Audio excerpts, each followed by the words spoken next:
welcome to the Dojo Talk Podcast. Please remove them shoes before entry. Sam Master is here, and you still have not taken off your shoes.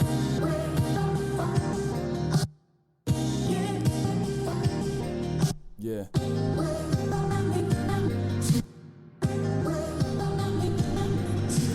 Living every day to define man's mission. Looking to the sky for divine transmission. Deaf man's vision makes the blind man listen. Eyes on the prize, this is blind ambition. Thank you. Welcome to another edition of the Dojo Talk Podcast. I'm your host, Serial Sensei. We are on episode number 165. As always, you can give this podcast a listen on SoundCloud, Apple Podcasts, Spotify, Google Play, YouTube, iHeartRadio, as well as various other streaming platforms. Give us a look on social media at the Dojo Talk Podcast Facebook page, as well as the Instagram page. Send questions to dojotalkpodcast@yahoo.com. And you can hit me up on Twitter and Twitch at Serial Sensei. And you can hit my co-host up on Twitter at GC Zeus. And once again, for the second time in 2 days, I'm joined with my co-host, Theanticool. What's going on, man? Not much. Been pretty chill day. I sat around all day and watched fights, like old fights that I hadn't seen either in a long time or ever before. So that was fun. Hey, what's a new one? Well, not new in age, but one you never saw before. Well, I watched the entirety of K1, the 96 World Grand Prix final. So I got to see like Baby Crow Cop get leg kicked to death by Ernesto Hus. I got to see Andy Hug just with the most disrespectful knockout I think I've ever seen, where Mike Bernardo gets cut down on a leg kick, and he gets up at like the 9, like he gets up at 9, and he's like trying to fight through it. And then Hug, who basically knows he's won already, hits him with a spinning back low kick, which probably just ends Bernardo's night, and he's just like on the ground in pain because his leg gave out on him. And Hug is like celebrating while the referee's like counting, like doing all like the power man poses. It's fucking disrespectful as fuck. I love it. Yeah, if you do the spinning back low kick, like, you're going for all the style points. Mm-hmm. Yeah, you didn't need to do that. Definitely didn't need to do that. And I'm glad he did. Hey, because that made my day. It worked. Actually, speaking of new fights and kickboxing, YouTube's always sending me stuff. So I watched the old Benny the Jet fight. Yeah. Against Thai fighter. I do not remember the guy's name though. It was really. Did he also win a robbery? Well, see, it's hard for me to say because the fight that I saw, well, the video was, I don't remember it being the fight in whole. It was just a lot of clips. But I wasn't really focusing on who was winning. I thought it was just interesting because the fight the fight that they showed and the clip that they showed, it was interesting. Like, they would stop the video and just kind of show like techniques, because it was like, well, I don't know, according to the video, like one of the first times like a kickboxer for the Thai fighter, and they were just kind of breaking down like the techniques and certain advantages the Thai had over the kickboxer and advantages the kickboxer had over the Thai fighter. It was interesting. It was really interesting. I don't even really remember paying attention to who won. If I'm being honest, I don't remember who won. But it was an interesting video. But yeah, that was a random thing. So I guess before we get started, as always, for one, shout outs to the listeners, and for two, before I forget, you guys are getting, well, this is the second episode that you guys are getting from us this week. So if you haven't heard or went back to listen already, our 3-year anniversary episode came out. Well, by the time you guys are hearing this, it's already out. But as of this recording, it came out today. We did our pound for pound top 10 list of the best fighters on the planet. So go back and listen to that episode. It's really awesome. Had a really fun time putting that together. Real stress trying to get that list out, but we did it. It was a great episode. So go back and listen to that. And if you're interested, I also did my 20 favorite albums of 2019. I put that out the other day, so if you want to hear me blab about music for about an hour, go back and listen to that as well. So this is my third podcast I've recorded in 2 days. I'm tired, but I'm here. We're working. Yeah, I was gonna say, like, dude, like, you want to take a break? Like, I know you're tired. Yeah, I'm I'm a little out of it. I'm not gonna lie to you. I'm definitely a little out of it. I didn't plan on doing that music one. That was a very last minute, like last second thing, and I was like, yeah, whatever. I'm gonna just do it. I just did it. I saw you tweet doing 3 podcasts in 2 days. Like, wait, am I missing something? Yeah, no, that was the other one. Yeah, that was the other one. But starting off 2020 with a lot of content, and then I'm gonna go take a really long nap afterwards. But nah, man. Shout outs to the listeners real quick. Let me give you guys your shout outs, Twitter folk, Tumblr folk, wherever you are in the world. We appreciate you. Excuse me, I am a bit out of it, so I might be a little off this episode. I can't even bring up the right screen to give the proper shout outs. All right, top cities for the week. Oh, all right, this is a new number 1 entry. Probably gonna butcher this, but number 1 is Yaoundé, Cameroon. Shout outs to Cameroon. Number 2, Mountain View, California. Number 3, Bronx, New York. Number 4, Scottsburg, Indiana, and number 5 is Columbus, Ohio. And then also tied with number 5 was Barcelona, Spain. So shout outs to you guys. Shout outs to Cameroon. Francis Ngannou is out here pushing us to the top. Yeah, there we go. Because y'all were never on this list. And they just jolted to the top. So, yeah, shout outs to Francis Ngannou and company. Y'all keep coming back. We appreciate it. Maybe it is just Francis Ngannou. Maybe he's the one who's listening. Hey. I hope we've said nothing but flattering things about you, sir, because I don't want those problems. Oh, just ignore that episode we did about you and Derek Lewis. Just don't go back to that one. Ignore that time I told you to buy a treadmill. Yeah, so some of these episodes you might not want to go back to, but no, shout outs to listeners, man. Keep sharing, share with a friend, family member, postal service worker, everybody. And shout outs to I don't have the person's name, but we actually did get a comment on YouTube on the 3-year anniversary video. There's somebody recommending 2 top fighters, I believe that. Oh, really? Yeah, he said who he would have put on his list. Actually, I'm gonna bring this up real quick. Oh, word. It's weird because his name is Music's Playlist, so I thought it was like a spam thing, but it was like a real comment. When I first saw it, I was like, Music Playlist. Oh, this is just some random person. But shout outs to you, sir. He said, or he or she, I don't know who, but the comment was regarding Muay Thai fighters. I think I would have Saenchai and Lerd Sila on my list.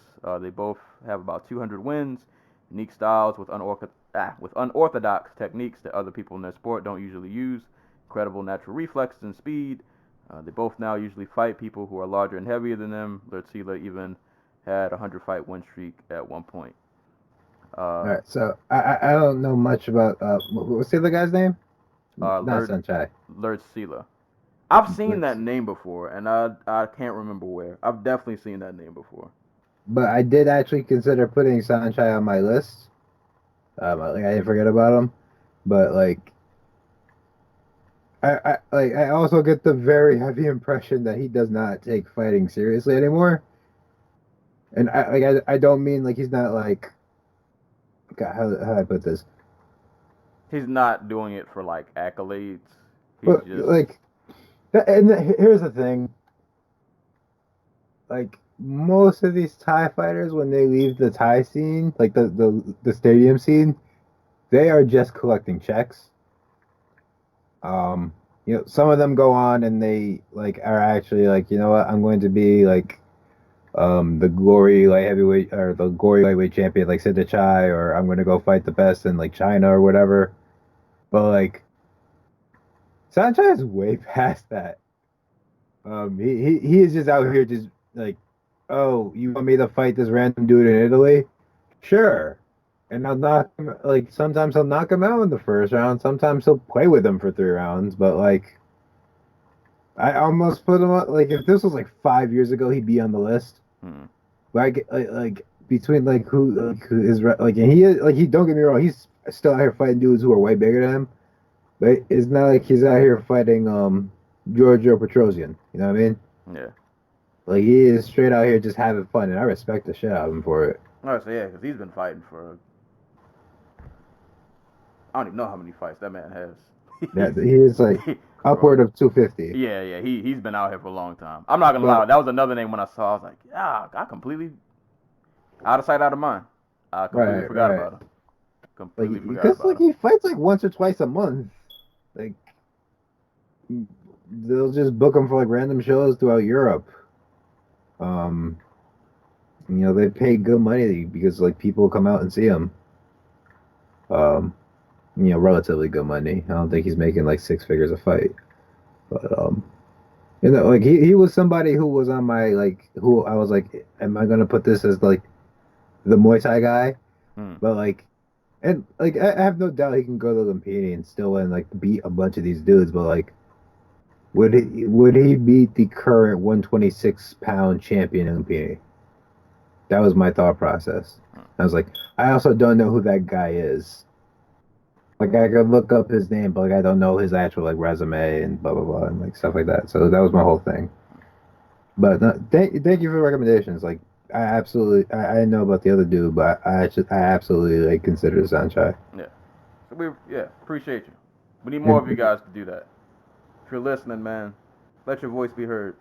Come correct us. All right. Send some comments, send a question, a thought, anything. We'll definitely give you a shout out on the show. So guess we can go ahead and jump into it. So for the rundown of today, of course, as always, we'll cover news and notes for the week, which isn't really too heavy on news and notes. Not a ton going on. And as far as the fights that we'll be covering, we'll give some shine to PFL because they had their finals. And the main event of the evening will be RIZIN 20, which was a very entertaining card, to say the least. A lot of happenings going on. There's a lot of violence, some soccer kicks. There's a lot going on. So that'll be like the main crux of the episode. But before we get into all that, random ramblings to kick things off, what's on your mind segment of the show. That's if either of us have anything. So the Anti-Cool, do you have anything on your mind this week? So I have multiple things. Some of them are dreary. Some of them are fucking hilarious. Like, the whole Kevin Love situation. I know you've been following that. Boy, he is he is displeased. But I'm gonna save him for if we do parting shots and shout outs. And then he posted Joker face. When they were like forcing the smile. God, go somebody save Kevin Love, man. He is drowning out there in Cleveland. Just. Well, I'm gonna get to him at the end. But I saw it. We can't escape it. Uh-oh. Yes. Here we go. I saw Cats 2019, and this is the 5th time I've had to explain Cats to somebody who knows I saw the show. And I have to explain the plot of Cats before I talk about the movie Cats, because the plot of Cats doesn't exist. Oh, boy. So, Sensei, what do you know about Cats? That it was a play, right? Yes. Play. That's pretty much about where from the coked out brain of Andrew Lloyd Webber, the man behind Phantom of the Opera. Freaking, what was the other one? Jesus Christ Superstar. The president's favorite Broadway play, Evita. and of course, cats. So, how do I start? Did I mention Andrew like Weber was like on like massive amounts of coke in the 70s? Mm. Like literally every other human being in the creative field, like huge amounts of coke. And he got his hands on the book by T.S. Eliot. It was a book of like little poems about cats, psychology, or whatever. Don't understand how that works out, but it's T.S. Eliot, whatever. He was like, I'm gonna turn this into a play. And now Eliot's not a writer. I'm not sorry. I'm Eliot. Lloyd Webber's not a writer. He's a composer. He makes music. He doesn't even write the lyrics to his own songs. So he gets a guy to fit some of these poems into songs. Basically, just like rips them from the book and puts them in the into music form. So we are left with a series of loosely connected songs that turn themselves into a narrative. And the play is about a series like this group of cats called Jellicle cats. They're like a tribe, and they say the word Jellicle so much by the end it sounds like a dirty word. But the whole plot is there's this old cat who's played by Judi Dench in the movie named Olu Deuteronomy, who's going to choose one of the cats to basically die and be reborn in a new life. And these cats want to die. And the way they decide this is through musical theater. All these cats are literally auditioning to die. Yes. Now, mind you, the play is like the cats introducing themselves one after the other with a musical. Like there's a music theme, and like most of the time it's like their own song. Like the song is their name.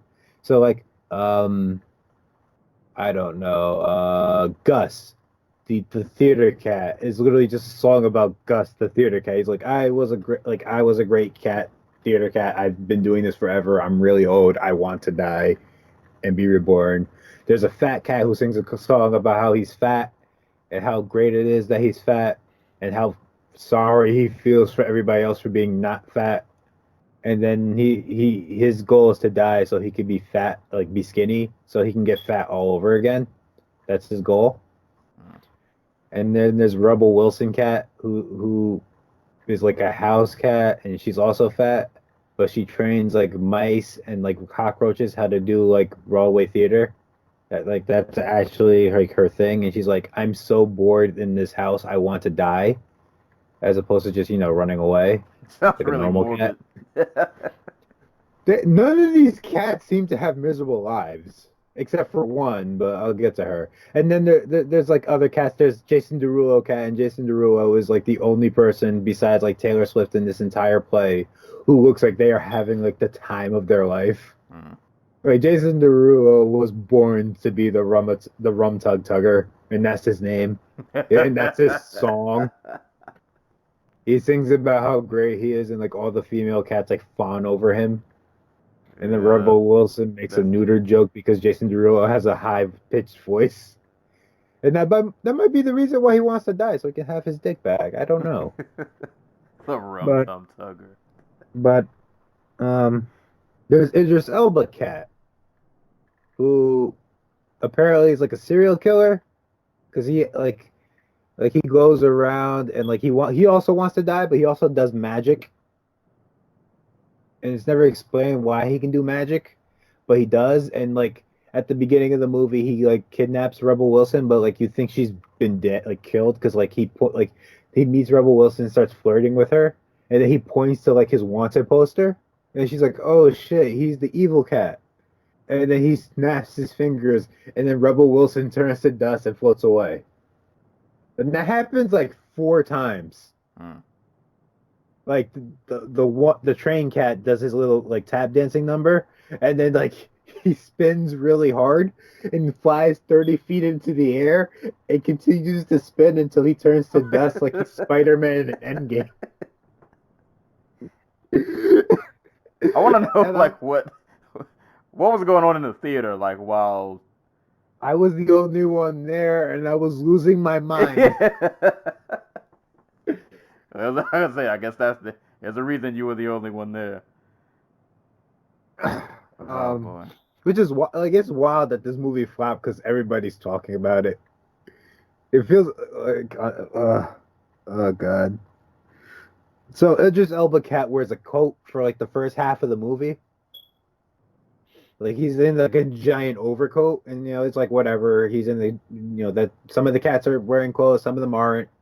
But then like Taylor Swift sings his like Idris Elba's song, and then he shows up and he's not wearing like he takes off the coat, and it's like no. So like I didn't talk about the designs yet because like that we all know they're awful, and like why would you do this to us, Tom Hooper? Like Tom Hooper, why?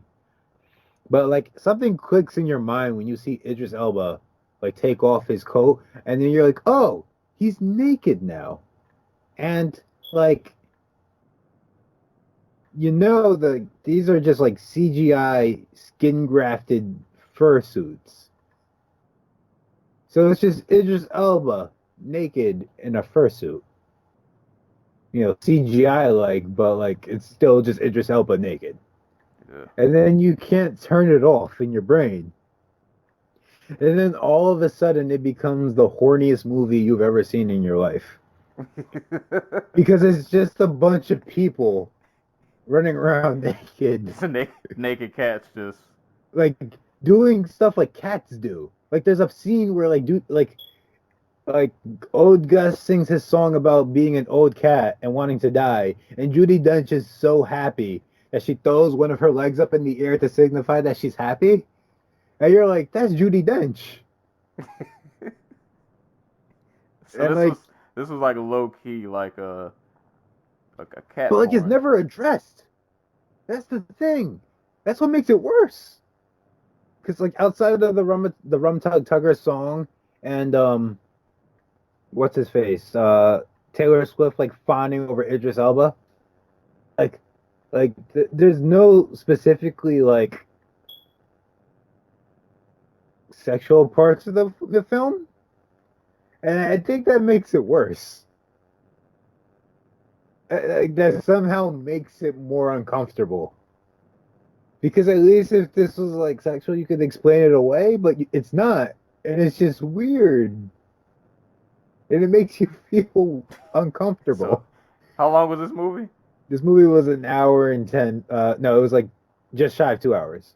Oh, so you got violated for. After a while, I was just like, you know what? Take me where you want to go. I don't care. I mean, at that point, when you got naked cats running around, I guess you just kind of got to accept it. Like, I feel like you were too far in. You just couldn't. Like, it's just like, how could you look away, you know? Yeah, the point to walk out happened already. Like, if you're still here, you just I was there for the long haul. And poor Jennifer Hudson got it the worst. Like, they fucked up that cat's design so bad. So Jennifer Hudson plays, like, the cat that actually wins the competition to die because she's the only one who had a bad life. She was like a really popular cat that was like a singing cat, and then she went with like McCaverty, who was Idris Elba cat, and it never explains like what that means. Like, were they dating? Was she like his lackey? Did she help him with some crime? It never explains it, but all the other cats hate her. And then she sings her big song, and then they sing the song that but they only sing half of it. It's like a reprise, and then they sing the song that Taylor Swift wrote for the movie. But it's Francesca Hayward singing it, who's like the ballerina, who's the main character of the story. And then like it's so obviously not a T.S. Eliot poem that it stands out and becomes funny, despite the fact that it's supposed to be like this like melancholy, bittersweet song. It also doesn't make any sense coming from the cat that's singing it, but that's a whole totally different conversation. And it's like you start laughing because it's like, oh, right, this is a movie. This isn't real. It can't hurt you. Or can it? Can it hurt you? Like, and I wish we had time for me to talk about like actual like filmmaking stuff. Even like I'm not an expert by any degree, but like Tom Hooper is the same dude who did Les Mis, and I don't know if you saw Les Mis, Sensei. Mm-mm. So Les Mis was like divisive, I guess. Hugh Jackman was in it. He was the main character. Russell Crowe was in it. Everybody hated him because of the way he was singing, and it was like he was distractingly bad. Um, but like the way it was shot like so. Do you know anything about Les Mis? Like any of the Uh, songs or any of the it's like pop opera about the French Revolution. Like it has these big melodramatic songs, and they're all about like liberty and emotionality and like like there are some like really depressing parts of it, but like he chose to shoot it like it was Schindler's List. mm, Like I was straight up waiting for like the little girl character in Les Mis to be like shipped off to like Alcatraz or something, or not Alcatraz, Auschwitz. Like it was shot in like all these weird shades of gray and dark blues, and it's just like depressing to look at. And it's like that's not the story. I mean, the story's really sad, but like it ends on like a hopeful message, and it's like it's big emotionality. It's Broadway, and he shot. He used a lot of the same techniques that he used in Les Mis and Cats, and they don't work. But like for completely the opposite reasons, because you can't have these close, tight zoom ins shout out to these naked cats. onto these naked CGI cats because like it's not people like there's no emotionality to it because it's CG like it's not that it's just CGI, it's bad CGI. Like all you did was graph fur skin over these people, and like the dancing is ruined because of it. The songs are ruined because of it. Jennifer Hudson is ruined because of it. Thank God she got Aretha Franklin. Thank God she's gonna be Aretha because she deserves so much better than what Tom Hooper Yeah. did to her I here. think my question after I saw that, well, I didn't see the movie, but like when I saw the trailer, is I just questioned all of the, like when their agent came to them, like, why did you say yes? Why did you think Because that? Cats is like a big franchise, but it's But big. Like it's the fourth longest Broadway show ever. It's like one of the top grossing ever. Like Memory was like Let It Go back in like the 70s. Like Barbara Streisand covered the song. huh. Like it was a huge hit. Like they probably were looking at this like, oh, this is like, we did Hairspray, could be our next big musical thing. But like they probably weren't like keyed in on the details of like how they were gonna like transport the film to like, translate to play the film. This should have been animated. Like not like CGI, like just straight up 2D animated. That was the only way this was ever gonna work. Well, instead, Instead, you get nightmare fuel, and it's amazing, and I love it, and everybody should go see it. there you go. Sure. That was That was I'm your. sorry for eating up our entire segment. Mind you, I've been practicing because like that's like I told you that's like the fifth or sixth time I've had to explain this movie Yeah, to no. people. This Yeah, you're overdue. You're overdue. Uh, I told you when the trailer dropped that I was going to talk about it when I saw it. uh, now you guys, you got the rundown. You deal with that information what you will. Go if you want to pay to get violated. You should, you should add a little time drop so people can skip my cat's rant. Oh no, I always I do Oh no, I mean like in the actual audio, like oh the skip Antitycool goes off way too long on the movie Cats. skip Skip to to an hour ahead. Hey, it is what it is. You guys know what you come here for. it's for Broadway to film adaptation takes. Next year Well, we're talking about Into the Heights. well, I'll condense mine real quick. For my what's on your mind. It was just an album that I mentioned during my 2019 favorite albums. But I'm just gonna throw it out there. The artist's name is Grip. And the album is called Snubnose. I don't know really anything about this guy. This was like an album that I heard from out of left field. Didn't know who he was. Never heard him before. Didn't know him from Hole in the Wall. But it is a really, really good album. Like, one of those just like surprising things when somebody you just never heard of and you stumble. Well, I can't say stumble upon their music. I saw it on a music review. Shout out to Dead and Hip Hop. They reviewed it. And it was a guy I never heard of, and I clicked on it. I was like, oh, this is really, really, really, really, really, really good. What's it called again? Snubnose. His name is Grip. The album cover is like a red backdrop, like a picture of a revolver. It's a really good album. Lots of content. There's definitely like a theme and like a concept kind of going throughout the album if you pay attention. But I won't spend too long on it. But I wanted to give the album a shout out because I really thoroughly enjoyed it. Like, honestly, had I heard that earlier in the year, and I don't even know when it came out, but had I heard that earlier in the year, it probably would have been in like my top 5, top 10. But I heard it really, really late, so it still made my top 20, but I think I've had it like number 15. But really, really good album, man. Really, really, really good. So, Grip, Snubnose, go give that a listen. All right. So, let's get to some news and notes for the week. Not a ton really going on, but got a couple of fight announcements and a few news stories. So I'll just run through these fight announcements real quick. Not too many of them. Starting from the top, at UFC Brasilia, we will have Damian Maia versus Gilbert Burns. At UFC 248, we'll have Jeremy Stephens versus Calvin Kattar. At UFC Columbus, we'll have Tisha Torres versus Mizuki Inoue. And at UFC London, we'll have Mark Diakase versus Stephen Ray. And Invicta FC 39 will be host to the atomweight title fight, which is a rematch. So Jinyu Frey will be defending her title against Ashley Cummins. This will be the second time that they fought. That's all I got for fight announcements. That's it.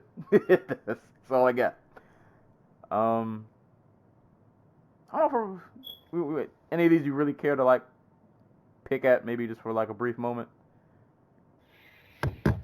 Any of the fight announcements? I guess my only, I mean, I like all these matchups. I'm actually really glad Inoue got the Torres fight. That's a big fight for her. Am I the only one who feel? Well, I guess it makes sense because they're both coming off losses. I just don't know if I wanted to see Kattar fight Stephens. I don't know. Not that I don't think it'll be a good fight. It'll definitely be a good fight, but I don't know. I think it's a good rebound fight for Kattar. Like it's not like he needed a rebound fight though, which is what I think you're getting at. Because like Jeremy Stephens definitely feels like he's on like the downswing.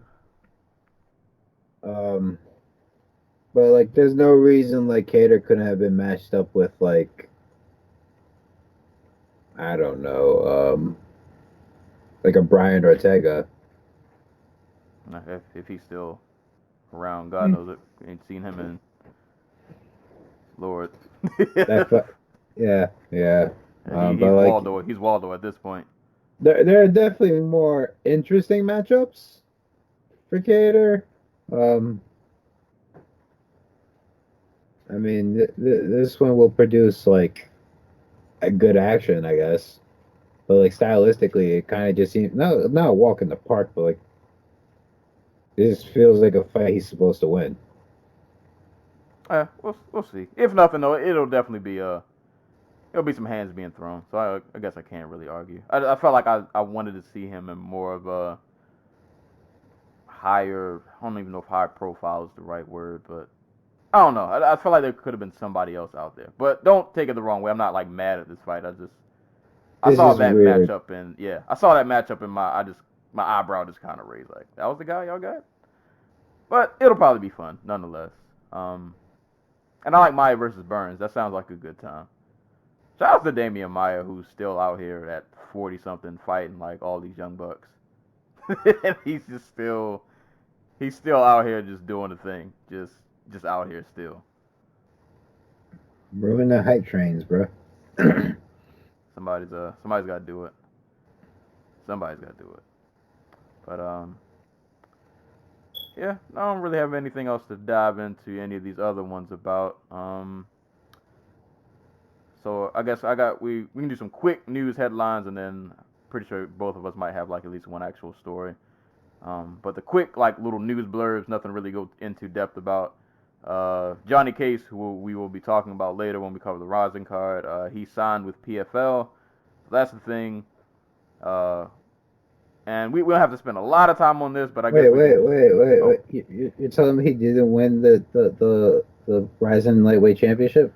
Nah, he ran into a certain gentleman. And that's sad. Yeah. Yeah.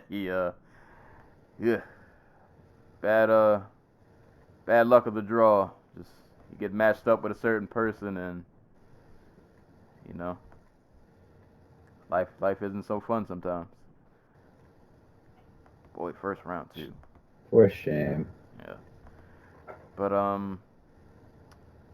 Edson Barboza is allegedly planning to drop to featherweight, and I had mixed emotions. First thought was assuming that he can make the weight like healthy and it's not too bad of a weight cut, all that good stuff. Boy, there are probably some fun fights for him down there. I mean, I'm not mad at a Barboza versus Yair or Barboza versus anybody in like the top 10, 15. I'm for it. So on that front, I'm like, all right, that could be this could be great. We could get a lot of there are a ton of fun fights to make out of this. But then my other thought came, and it was that I don't think featherweight is gonna treat him much better, I guess, than lightweight. Yeah. So like there aren't a whole bunch of like Khabib Nurmagomedov and Kevin Lee types that will just go ape shit on him. But like if you want to talk about like really good pressure fighters who are going to push him backwards, like you take the Korean Zombie or Alexander Volkanovski can't march this dude down and like get him moved, especially when he's going to be like weight drained and everything. Like, and how explosive can he really be? You have to worry about the extra 10 pounds. So Yeah. We'll see though. We'll see. And that's hopefully he can just make the weight. Hopefully I always just worry about that too especially because when you get older in age, it's not like making weight gets easier. Yeah, like how old is he now? Like 30? He's got to be mid-30s. Like 34? Or am I adding age onto him? Because I want to say he got to UFC when he was young, but he's also been around forever. He's 33. He's about to be 34 in like a couple weeks. Right. So we'll see. I don't know. These whole moving down a weight class experiments. they're not fun to watch. Yeah. He had a competitive fight against a top dude, but like weight drained Aldo was still weight drained Aldo. You don't want to move down and be like good enough. You want to move down and still retain your complete game. All right. And it's just the talent level nowadays is stick, man. It's not getting easier. Go up, go down, go sideways, go whatever weight class you want to. It don't really get much easier no matter what direction you look in. But fresh start, new start. We'll see. We'll see how it goes. News stories. You want to go or you want me to go? I have this little USADA bit. I'll go first just because I don't have like a lot of information about it. So RIZIN boss Sakaki Bura, I just butchered the Chavez name, but I'm gonna plow through it. He came out and said that RIZIN is planning an expansion to the United States, or not the United States, North America. That's more accurate. And that he wants to do pay-per-view and have a TV deal, and that they will probably be running an event here sometime in 2020. Um, I don't think this was a move that he's making like out of like, oh, okay, it's time to expand, so much as, for those that don't know, like the RIZIN ratings were garbage. Um, like they normally hover around like 7% shares, and like this year they were at like, I want to say they went down to like 3.7 or 4 or something like that. And Kyoto Horiguchi is arguably their biggest star, and he didn't compete. So that probably has a little bit to do with it. um, but if he's relying on like TV deals and to keep afloat, he's probably looking for a North American TV partner. And I don't know where he's going to find one, but best of luck to him. But the last time he tried this, he lost his promotion to the UFC. Yeah. And yeah. Well, hopefully they don't give you that 3 a.m. TNT spot. Yeah. But one other thing from that news clip, he's going to be going after Olympic athletes after the 2020 games in Tokyo, which is in theory a good move. Smart move. Yeah, like Olympians in Japanese MMA, besides Satoshi Ishii, have proven to be somewhat of draws. They boost ratings, so. I'm saying, I mean, if they're gonna be in your backyard, like, why not? Dude, like they're there. Japan's aiming for 3 Olympic, not 3 Olympic medals. They want to be 3rd place overall at the Olympics, which I guess means they want to be behind the United States and Russia or China. I can't remember which one. It's like the number 2. And they're introducing karate. The women's team is going to absolutely win at least, like the women's wrestling team, I should say, is going to win at least absolutely like 3 medals, and like they built this whole new training facility, and like they've rescheduled the event so that the women will go on last as like the main event for the wrestling. Like that's how much they're investing in that team. Judo, they're always the top team, if not the top number 2 or whatever. I don't know how they do in TKD.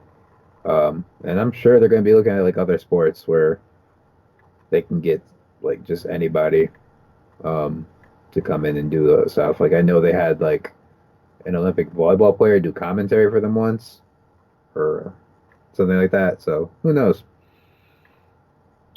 Who knows? Let's see. Best of luck though. I hope it works out. Hope it works out. But just stay away from that 3 a.m. TNT slot. Don't let them do that to you. Not a good time. I mean, like, what other time are they going to come on, though? If they want to be live. Yeah, that is true. That is true. Well, my story, I'll try to get through this quick. It's a lot of jargon and words and stuff. But I'm reading this article. Give the gentleman credit who wrote this. Nolan King. So USADA will be piloting a new oral fluid testing program for UFC athletes. I'm just going to read some bits and blurbs from this article. The USADA agency is piloting a new fluid testing program in hopes of improving the UFC's anti-doping efforts. Oral fluid testing was implemented on December 11, 2019, an effort to only detect use of in-competition prohibited substances within hours of use, according to Jeff Novinsky. In a follow-up to his original tweet, I'll just skip down and read the tweet. I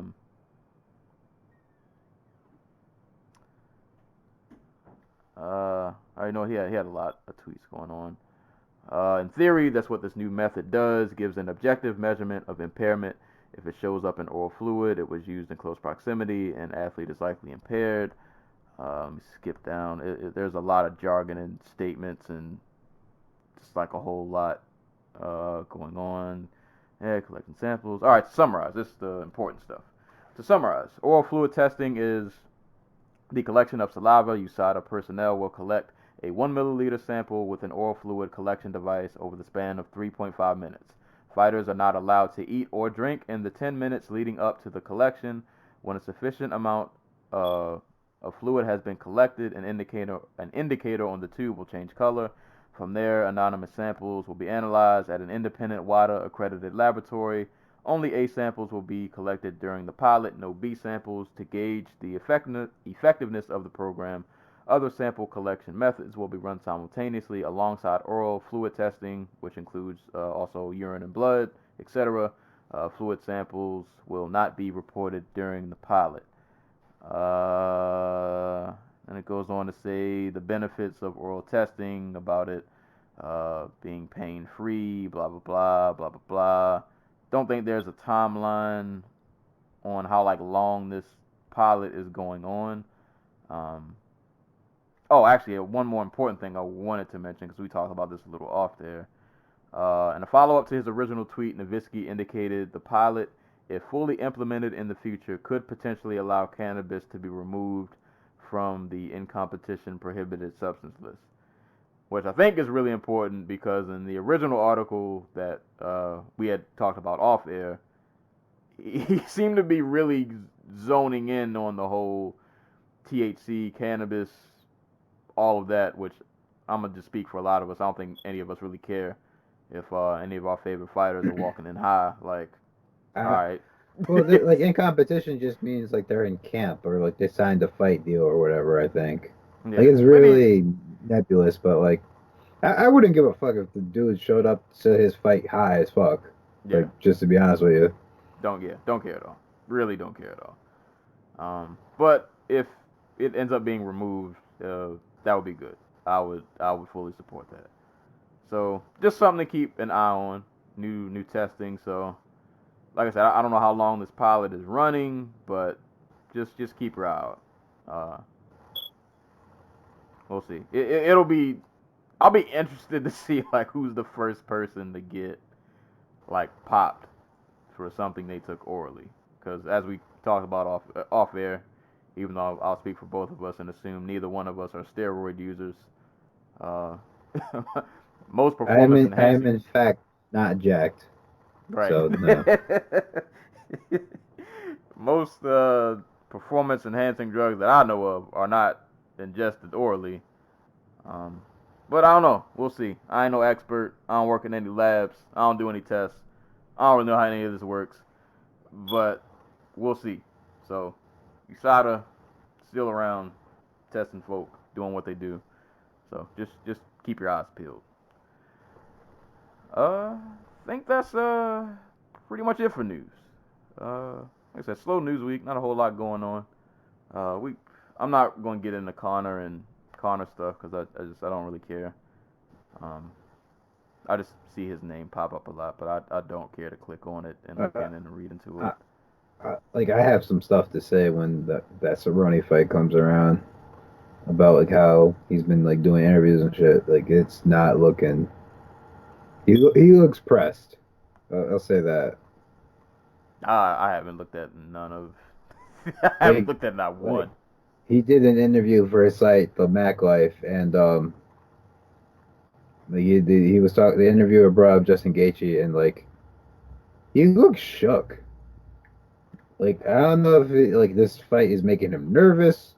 I don't know if he's got some shit going on in the background. I'm sure he owes a lot of people a lot of money.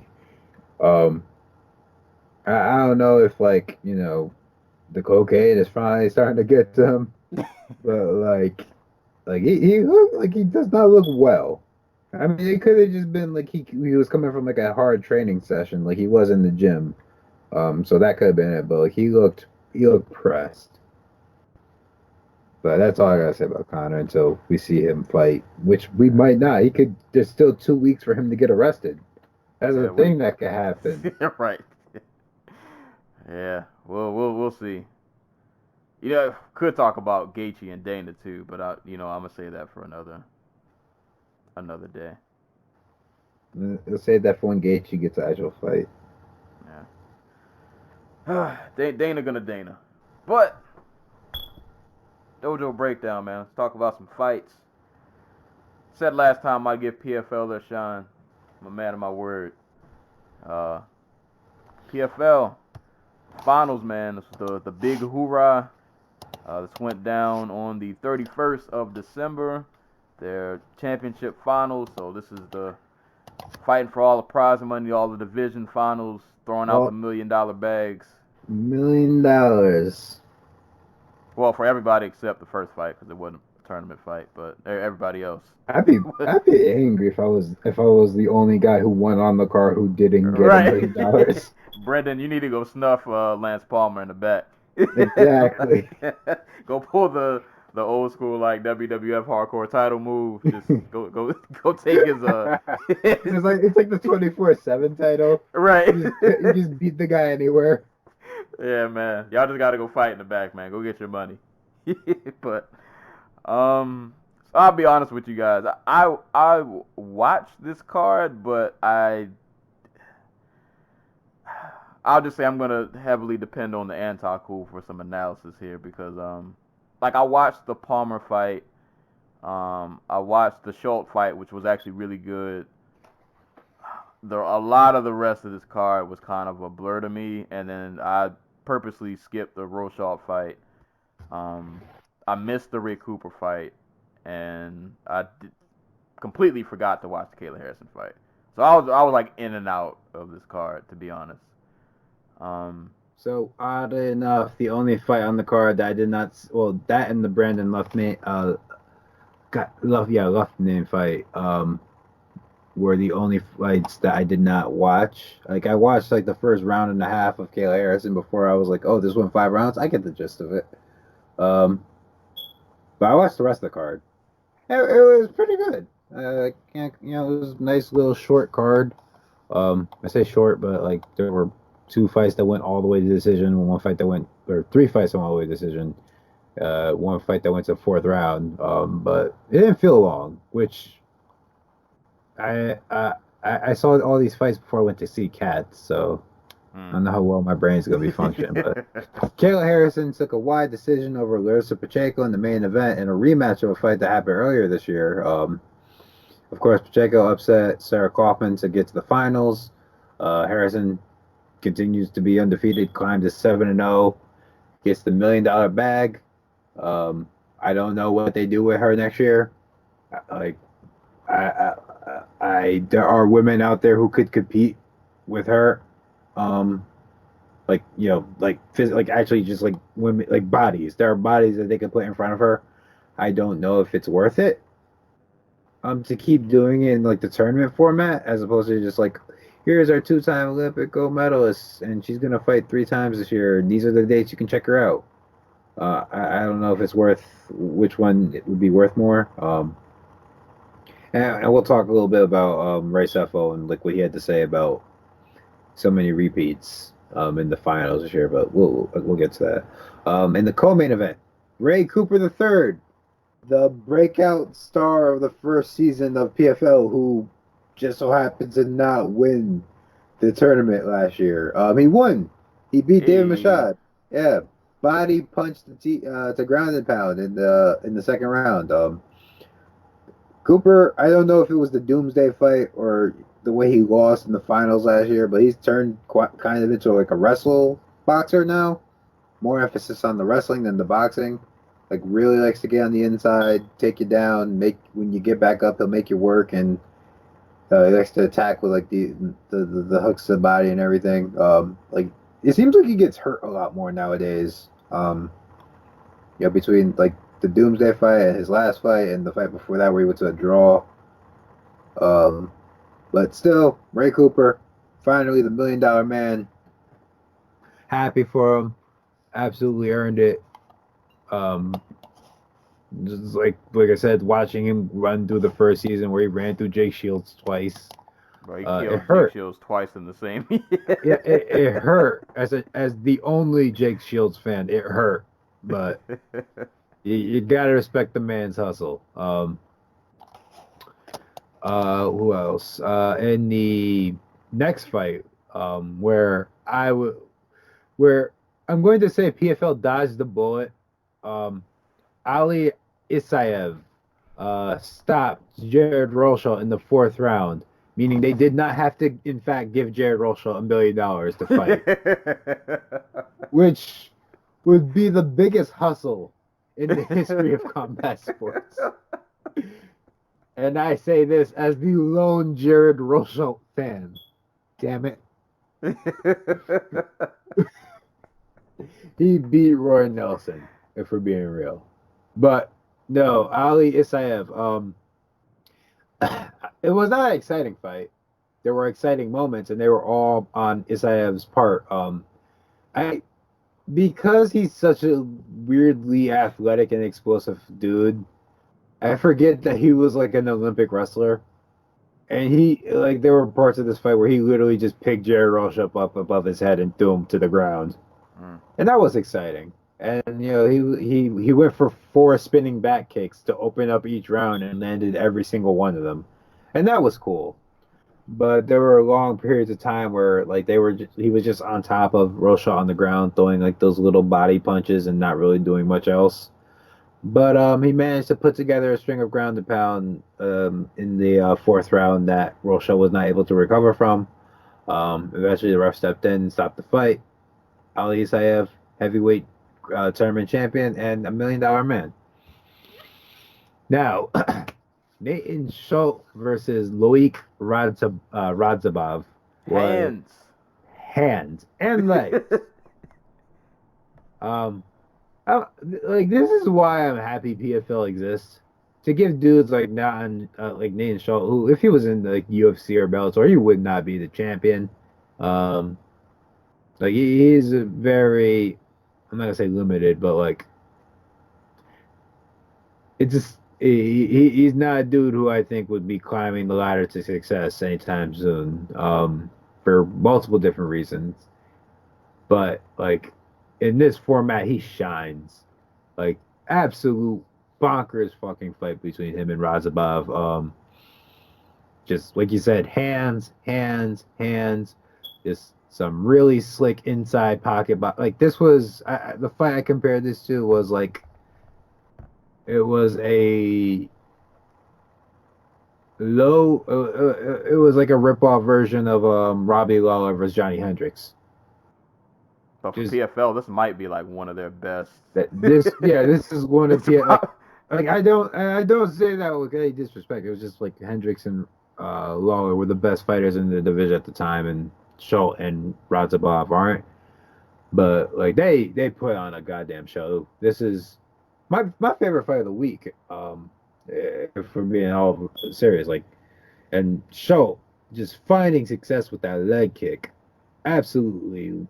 I think he landed something like 40 leg kicks to Radzhabov. The dude was barely standing on that left leg. I will knock points off for Schultz. I do think he deserved to lose because he rocked Radzhabov and then proceeded to go to the clinch. I know he's a judo dude, but come on, dude. You had the man on skates, and that's what you do. But if there's any fight from today that you go back and watch, that's the fight you should watch. Yeah, that was fantastic. And literally action all the way through. Yes. All the way through. Every second. Bell. Yeah. Earned every bit of that $1 million. And Radzhabov put on for where's he from? Azerbaijan? No, he's from Tajikistan. He put on for Tajikistan. I went on YouTube and the video of that fight had 200,000 views, and they were all from his country. Everybody just showing him love for going out there and putting his heart into it. So that was though, man. That's good to see because he really did they both really did just go out there just laid it out, man. Yeah, they really did. That's awesome. I'm glad he got that love. Yeah, and Schultz becomes a $2 millionaire or whatever. He wins a second $1 million prize, which puts him in the 1% of MMA fighters. That's wild. Yeah, he's the 1%. He's been paid better than Kamaru Usman and I don't know, basically anybody who's not Khabib, Overeem, or Conor McGregor. That's basically it. And maybe Jorge Masvidal. When you can put on fights like that, You I ain't earn mad it. at you. Yeah, Yeah. get that bag. I mean, PFL might be throwing money into a furnace here, but at least it's going to guys like Nate and Schultz. Yeah. That's good. Is that the next fight on this card? Ugh. Featherweight tournament final between Lance Palmer and Alex Gilpin. Listen, Lance Palmer is a top 10 featherweight. Like, if he was in the UFC, I have no doubt that there are guys in this division he would absolutely tool. That does not make him a fun fighter to watch. He wanted to show off his boxing. I think he moved camps for this fight. I don't remember where he went, but I know that I think he moved to Ricardo Lamas, not Ricardo Almeida. I think he was working with like Frankie's team. And he was like, I'm going to show off my new boxing skills. And then Alex Gilpin accidentally poked him in the eye in the first round. He's like, fuck that. We're going back to the ground, boy. And outside of Alex Gilpin almost hitting a north-south choke in the first or second round, this fight was basically Lance Palmer getting Gilpin to the ground, pinning him there, and landing like inconsequential but uncomfortable body and head shots on the ground. So he did that for 5 rounds, earns himself another $1 million. I don't know if you could call him a draw. I just feel like at this point, there's Lance Palmer gonna Lance Palmer. Yeah. I'm not. I can't say I'm ever looking forward to watching them fight, but I can't knock. Yeah, he wins, and I can't knock the dude for collecting $1 million checks. Hey, man, yeah. They can't stop you wrestling. I can't be mad at you for. Yeah, I can't be mad. Yeah, and like at this point, yeah, I've been watching Lance Palmer since it was the World Series of Fight, and he hasn't really changed. Like, it's you know what you're gonna get when Lance Palmer gets in there. He's gonna just try to take you down, and he's gonna take you down and hold you there. Yep, is what it is. Can't be mad at it. So, this next fight is a 205 fight, and I have paid zero attention to the PFL 205 division tournament this year because it's the 205 division. Like, I barely pay attention to the one in the UFC. But apparently I've missed just an absolute breakout year for Emiliano Sordi. 5 fights, 5 stoppages, and now he's a millionaire. He takes home the 205 tournament title and the $1 million. He stops Jordan Johnson, hurt him with a short right hand, and Johnson proceeded to shoot in a desperation takedown, and Sordi just beat the crap out of him while Johnson was holding on to the single leg. Pounded on him to the referee, called the fight off. Millionaire. We're gonna talk about him when we do our well, I'm gonna talk about him a little bit when we do our fire or our award ceremony. He's definitely gonna be mentioned because, like, how can you not? Like, he had an amazing year, amazing year. Crazy to think this dude was out here getting blasted on the Contender Series and like in Bellator. Like his big win in Bellator was submitting Bubba McDaniel. He had to take his lumps. Yeah, I mean, you got like heavyweights that division where you got to lose before you can win. And I was gonna say, I mean, even so, you can look back at those guys that beat me up, and y'all don't got $1 million. Exactly. Wait, who's the dude he lost to? Because like that dude probably in the UFC. It was Ryan Spann. Ryan Spann ain't got $1 million. No, he's like Ryan. I like Ryan Spann. Yeah, no, he's out here fighting on ESPN Plus. Right. Sorty's on ESPN too. Who's the real winner? Right. So, you know, you might have beat me, and you might be in the better organization, but my bank account. I mean, is it really better if they can't pay him $1 million? As long as the black suits don't come and try to repo anything, just spend it before they take it. I don't know. Well, he is Argentinian, which again, a theme of this week. Countries with I guess you could say countries that don't really have that big of an MMA base or that many fighters. Their fighters just showing up and showing out. We'll get to that a little bit on the RIZIN card. But there's a huge win for Argentinian MMA. I like that there was like some talk in the news about like, oh, he's not bringing that $1 million home. He's gonna hold it in a bank account offshore so he can avoid the tax man. Hey. I don't know if anybody's been following the news, but Argentina is really going through it right now. So I get it. Hey man, do what you gotta do, bro. Do what you gotta do. So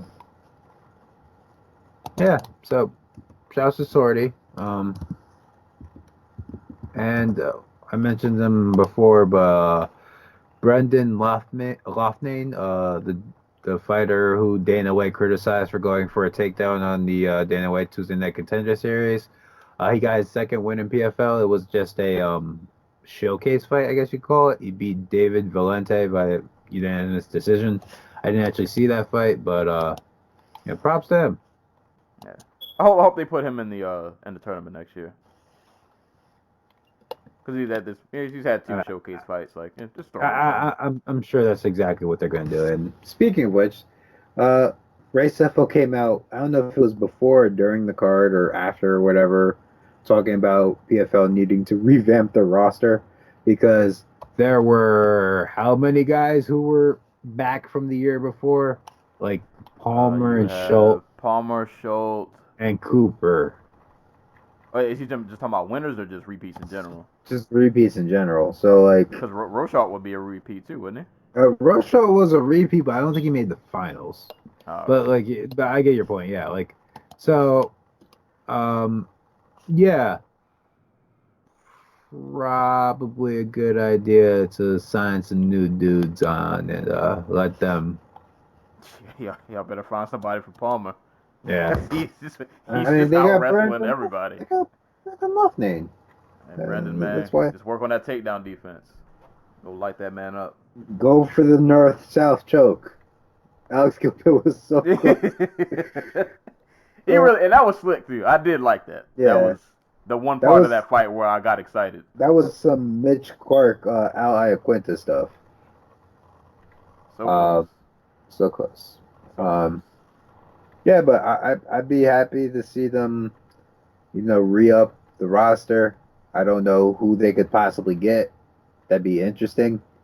Like the outside of like the Russian and Eastern European dudes and the guys like Nathan Schultz or Natan Schultz or Emiliano Sordi. Like I don't know any Americans on the regional scene who are like, oh, I'm gonna sign with PFL. Well, I don't know. Maybe Rory or I mean, they did just sign Johnny Case. Got Johnny Case. Got Roy McDonald. Maybe they can. I don't want to see Rory. I don't know.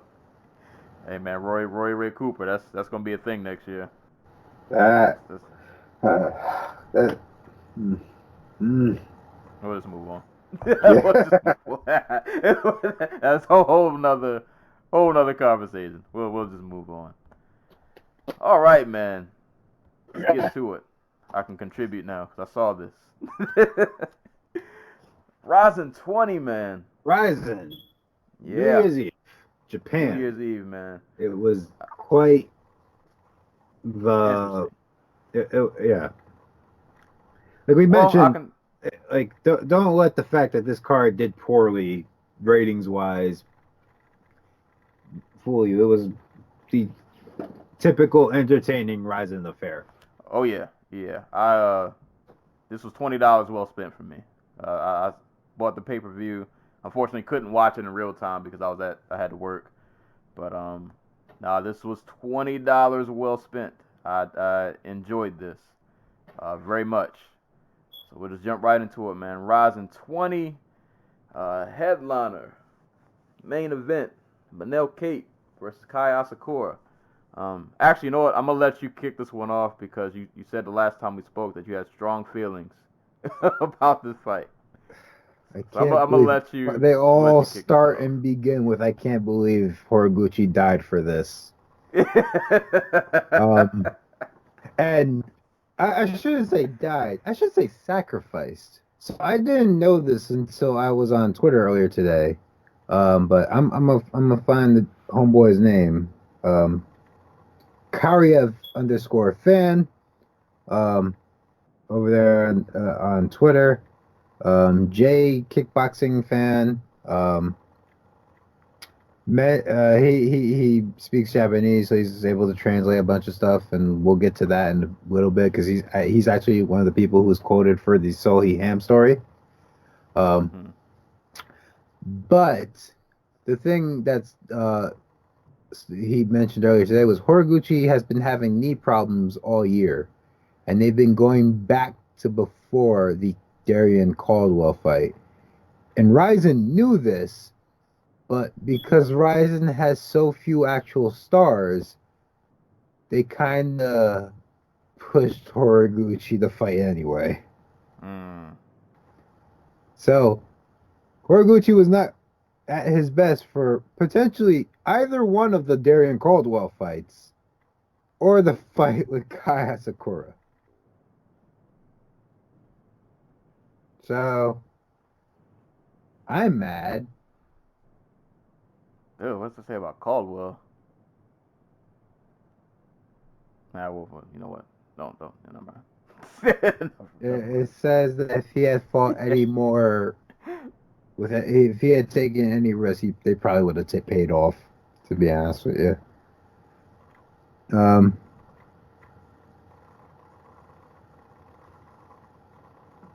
Well, I mean, I guess it. Oh no, because Horiguchi fought Kape already, didn't he? Yes, he beat Kape. Yeah, never mind. Hey man, it's MMA. Sacrifices just MMA gods, man. They be out here just wilding out. But how'd you feel about the fight though? All the other side. It was a very good performance from Kape. Like, he fought a really smart fight. To fight like Asakura, like continually got underneath him. Not like in the wrestling sense, but in the sense of like he had like all the leverage. And would like he would step really deep to Asakura's like power side to line up his shots, and Asakura does not move his head and backs up in straight lines. So what ends up happening is Kape gets like dugs down. Looks like he's going to go for like a takedown or something. Asakura goes to like stand straight up, looking to defend, and gets blasted with overhand right and put on the ground. And it's all Kape had to do was follow up with the ground and pound, and he was able to get him out of there. It was really smart fight from Kape. Yeah, it felt like to me from jump. It was like, bro, Kape, he was hungry for this. Like he'd been thinking about this fight all night. Like he was ready to just let loose. And really like mixing it up well. I think he threw like a spinning back fist. He was throwing shots and then like ducking in for takedowns, being really aggressive, getting inside really well, countering really well. I'm not gonna say I saw Asakura like thought he would get knocked out, but it seemed like the longer the fight went on, even though it only went 2 rounds, it was just like I feel like Kape is the one who's really pushing for this, and Asakura is just kind of there, but he's not really. I don't say not offering resistance, but I don't know, it just felt like to me one guy clearly was just One guy came prepared for the other guy's game. And Asakura wasn't ready. Yeah. He wasn't ready for the smoke. He was not ready for the smoke. Like I knew he was in trouble when Cape landed that head kick in the first round. Because it was like, oh, this guy's standing straight up in the air. I'm gonna take this angle and throw this head kick, and he land like the way, like it was just like, oh, okay, he has him figured out. It's only a matter of time. And I don't even remember Asakura, like, he didn't get like a whole lot of. I mean, they exchanged, but I don't know. It just seemed like Cape was just faster, hits connect a little harder. I don't know. Yeah, I feel like Asakura never really got it going. Like he was never really able to just kick into gear. Yeah, nah. Cape was just in his face like the entire time. Yeah, he had zero control of this fight. Yeah, not a. Yeah, so it's not a lot to break down. Like Cape came out ready. Yeah, dude was clearly ready for the moment. Yeah. Impressive win. Impressive win. Yeah. Big continuation of the year, or like the run for oh, he's Portuguese. I didn't know that. Cold Cape? Yeah. I didn't know either. I have no idea why. I thought, I'm probably confusing him with what's his face? I forget it. Doesn't matter. Oh, it was weird that I don't know, maybe it was just like shocking headlines, but they were calling this like an upset. I didn't think this was an upset. Well, I mean, it was an upset in the sense that Kai had just came off of knocking out, Horiguchi and what's his face? Oka. So it's like, oh, he's the guy now. And Manel Cape is, not. I mean, it's also like they fought once before. And Asakura beat him. It was a split decision, but like if you've asked who's had the better run since then, it's like, yeah, it's been Asakura. So I kind of get that, but I'm like you, it's like it's probably not that big of an upset. Yeah. I'll say it's not like Cape is like a pushover, like. But yeah, great performance from Cape. Yeah, not really just a whole lot to really break down. He got Asakura out of there pretty quick. I think it's really funny that the two biggest upsets of this year were Asakura over Kyoji Horiguchi and Andy Ruiz over Anthony Joshua, and then they both ended up losing at the end of the year. Hey, man. In pretty one-sided fashion. Hey, one minute you're on top of the world, next minute, next minute life happens fast. But shout outs to Manel Cape, man. Now the RIZIN Bantamweight champion. Definitely well deserved. Congrats. Speaking of life happening fast and getting knocked down, beat up, Tenshin Nasukawa versus Rui Ibata. Whoosh. So I before this fight I went to do my homework on Ibata because I wasn't really too sure of him, didn't know who he was. Had to go do my Googles. So went over to YouTube land, did my searches, found some Rui Ibata fights. I was like, oh, this guy's really, really kind of hard-nosed, really gritty. His fights are really fun. But like he's a solid, sturdy dude. So this should make for a pretty, not saying he's gonna beat Tenshin, but it should be a fun fight. This should be a fun fight. And Tenshin made him look very, what's the word? Pedestrian. Made him look like he didn't really deserve to be in there with him.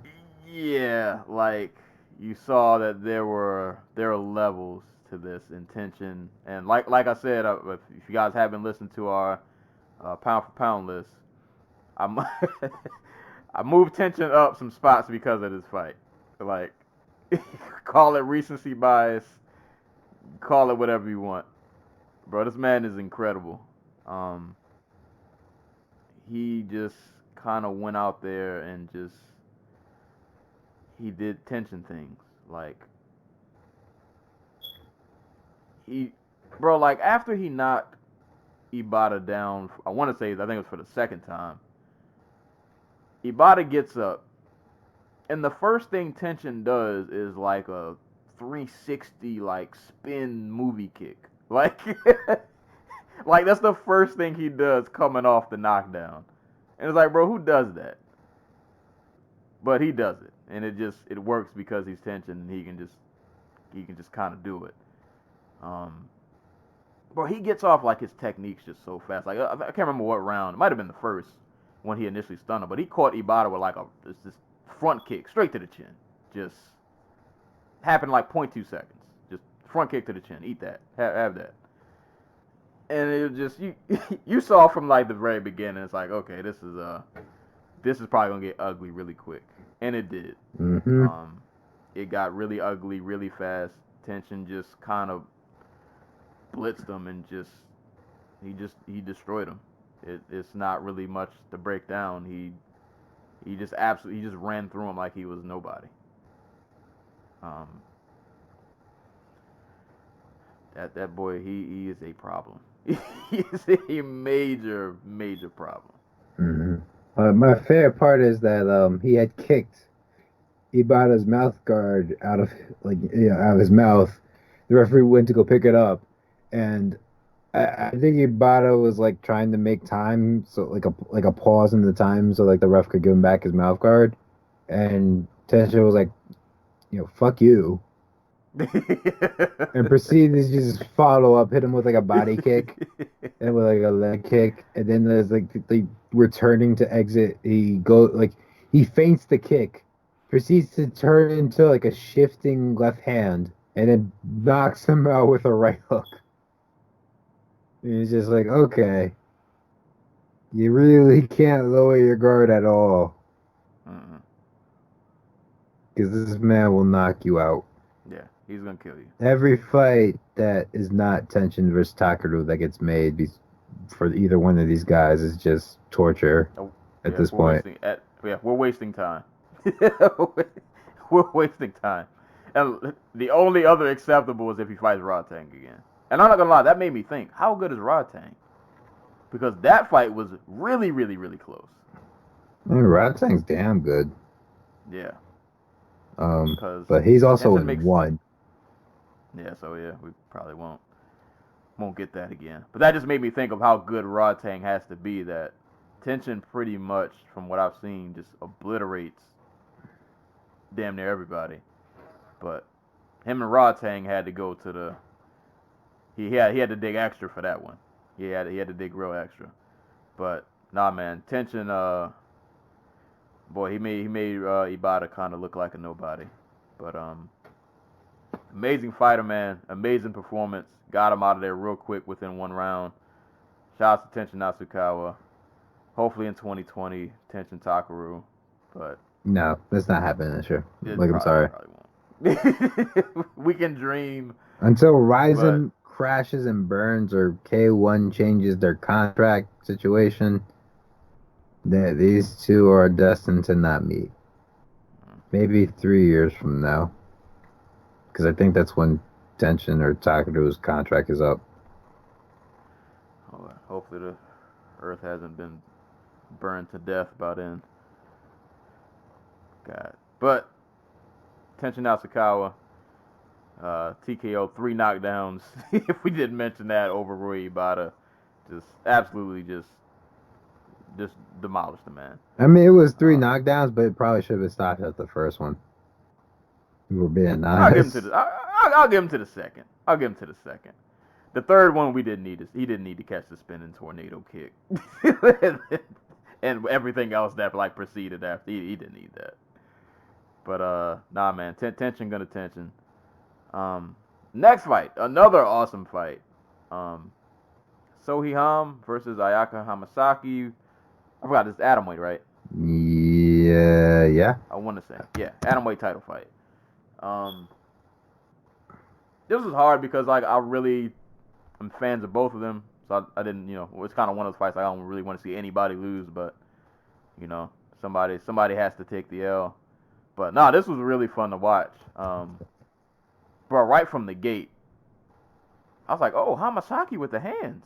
Like, they come out trading, and Hamasaki's landing some pretty good shots off the gate. I'm like, oh, okay, we got a fight. Like, we scrapping. Like, Hamasaki was throwing some pretty decent hands. She had a decent little jab going.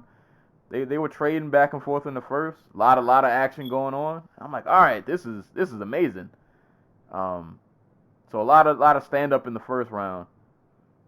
The second round to me is crazy because pretty much the entire round was Sohei going for like a triangle attempt. Yep.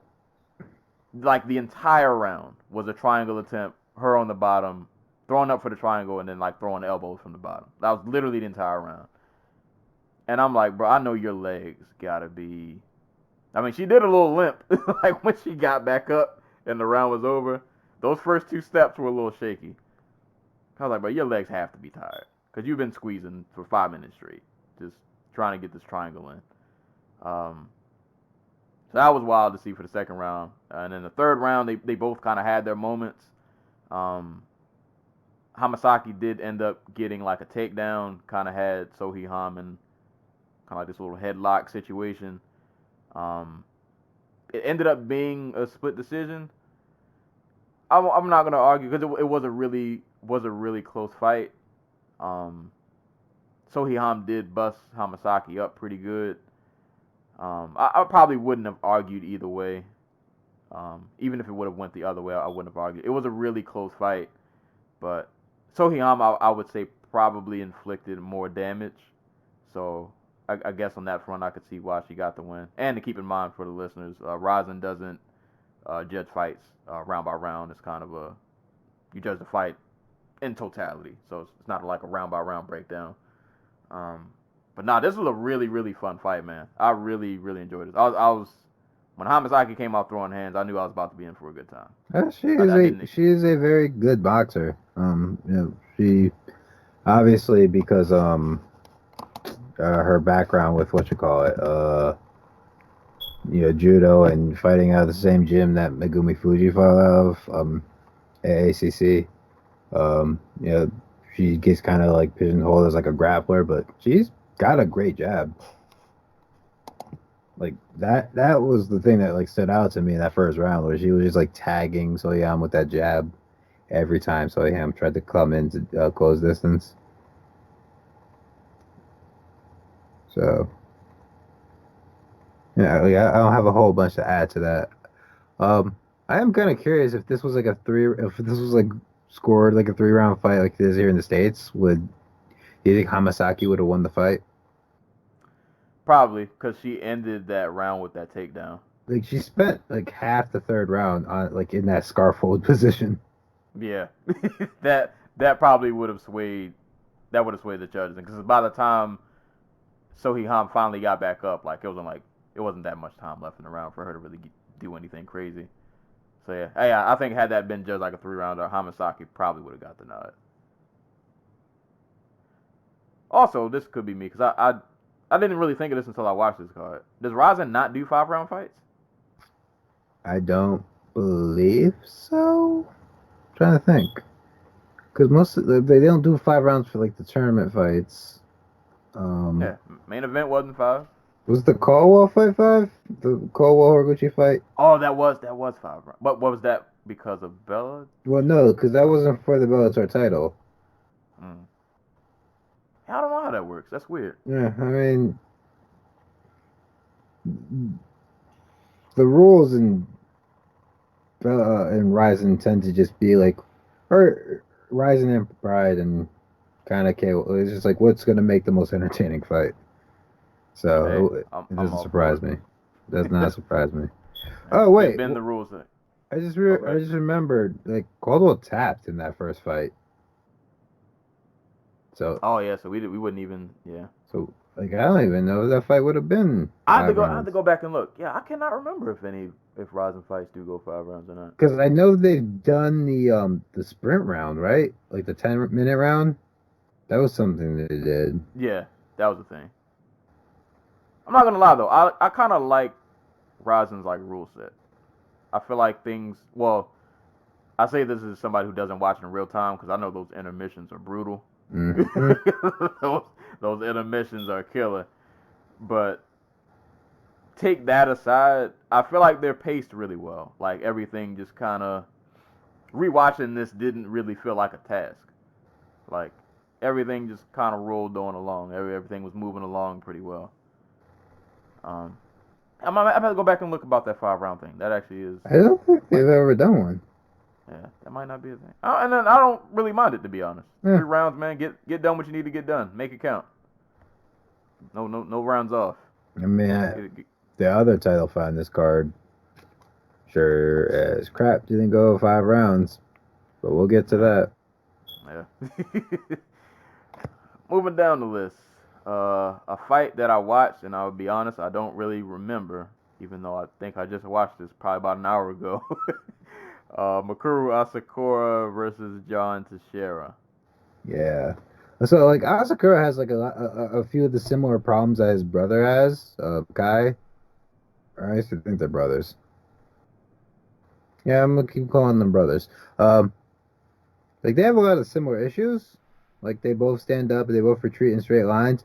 But Makapa is not somebody who's going to exploit that. He will kick your legs out from underneath you, but like it's not particularly good at closing distance. So Asakura was able to pick him off anytime he started swinging. And he was able to do it backwards because Makapa is so much shorter than him. So like there was just more distance for him to close. And but he did a good job kicking at his legs, but it wasn't enough. Asakura just landed more in those like big wild exchanges and like rocked him a few times. So Asakura was just able to pick up the unanimous decision. Had him hurt really bad at some points, if I remember right. Yeah. Him and his brother, like they're two. They have an interesting story to them. Like, if I'm remembering right, they're like street fighters who turned into like actual fighters, like in the same vein that like Jorge Masvidal did. Mm. Yeah, so I mean, there's another guy in this card who's exactly like that, but he's not as good. So. Oh boy. Yeah. We'll get there. Yeah. We'll get there. But yeah, Asakura got the unanimous decision over John Teixeira. Moving down, a rematch. Rena Kubota versus Lindsey Van Zant. The first time these two ladies fought was in the Bellator cage. Lindsey got Rena out of there pretty quick. I was hurt. My feelings were hurt. And I thought this fight was about to hurt me too. I was nervous at some parts. Van Zant did get Rena down, kind of like she did in the first time they fought. I was like, oh boy, here we go again. This is gonna be one of these again. But nah, man, I really wish I remembered like a ton. I'm sorry, my mind is so blown right now. We've recorded a lot this weekend, so a lot of this is a fog. I'm trying to remember everything.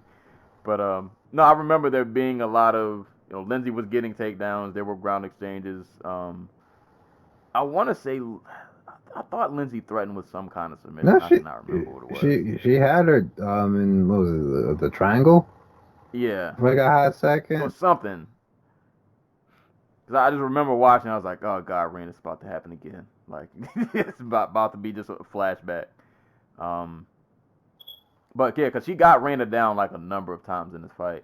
But it was something in that third round where Raina was able to fend off a lot of the takedowns, and it kind of looked like I guess she was finally like getting her feet under her a little bit. Yeah. And yeah, shout outs to Shout outs to her. Yeah, go ahead. Yeah, the corner. Yeah. For getting her out of there. Cause She did not need to go through the last 30 seconds of that fight. yeah, she was pretty much in a spot where it's like you're just kind of getting pummeled, and there was no way out. Like if you stay in this position, you're just gonna keep getting hit over and over and over, and it's kind of like, all right, yeah, you could go out on your shield, but you're getting beat up like kind of bad, and it's just that position and that spot. It's just like you can't really get out of that. It's kind of stuck. Wish more cornermen would do that, but you know, go out on the shield, hoorah, whatever. But nah, props to Reyna, man. Got through some adversity, got through some takedowns, had to overcome some submission attempts, and ended up getting Lindsay out of there. Yeah, I got nothing to add to that. Happy for Reyna because like that loss to Van Zandt, like it sounded like she was not coming back. Like she was like, I don't think MMA's for me. Like, but really sad, like, and like, sorry guys, I'm sorry to let you all down, blah blah blah. And like she did not sound like she was gonna come back to MMA. So I'm happy she was able to get the win. Like, she's still super young in her MMA career. She's like what, 29? She's like 20. Yeah, she's only 28 overall, and like she's only been fighting. Well, I guess it's been since RIZIN formed, so it's like 2016. So it's been just over 3 years. So we still got plenty of time to develop. And shout outs to the bro. That there was a point where Lindsay had like top position, and boy, Reyna just muscled her. It's just like she hit the it was like a Derek Lewis thing. Like, nah, you got to get off me, bro. Like, straight muscled Lindsay and just completely reversed the position. And it was at that moment I was like, all right, this fight she might be okay. She might be all right. That was awesome. So yeah, shout out to Reyna. Got the win via TKO via corner stoppage. All right. This wasn't the main event, but a fight that I think a lot of us were looking forward to. Especially after. Well, should we talk about the semifinal fights first? Because yeah. Because they technically happened first. And it just makes sense to do them in order a little bit. Yeah. At least this bit. So first would be Tafik Musayev versus UFC veteran Johnny Case. This one did not last very long. Did not escape the first round. Musayev kind of what was the punch that put? What was the first punch that put him away? Because I know the left hook was the one that put him like down, but I don't remember what was the sequence that just made Johnny Case hurt. I forgot. I know he. Oh, it was that overhand right. It was the overhand right that sent him like spinning into the corner, and then he tagged him with a left hook as he was trying to escape on the ropes, and he ran backwards back into the corner, and Musayev just pounces on him and starts beating on him until the ref gets in the way and calls the fight off. Really impressive win for Musayev. Johnny Case is a good win. Like a really, really good win.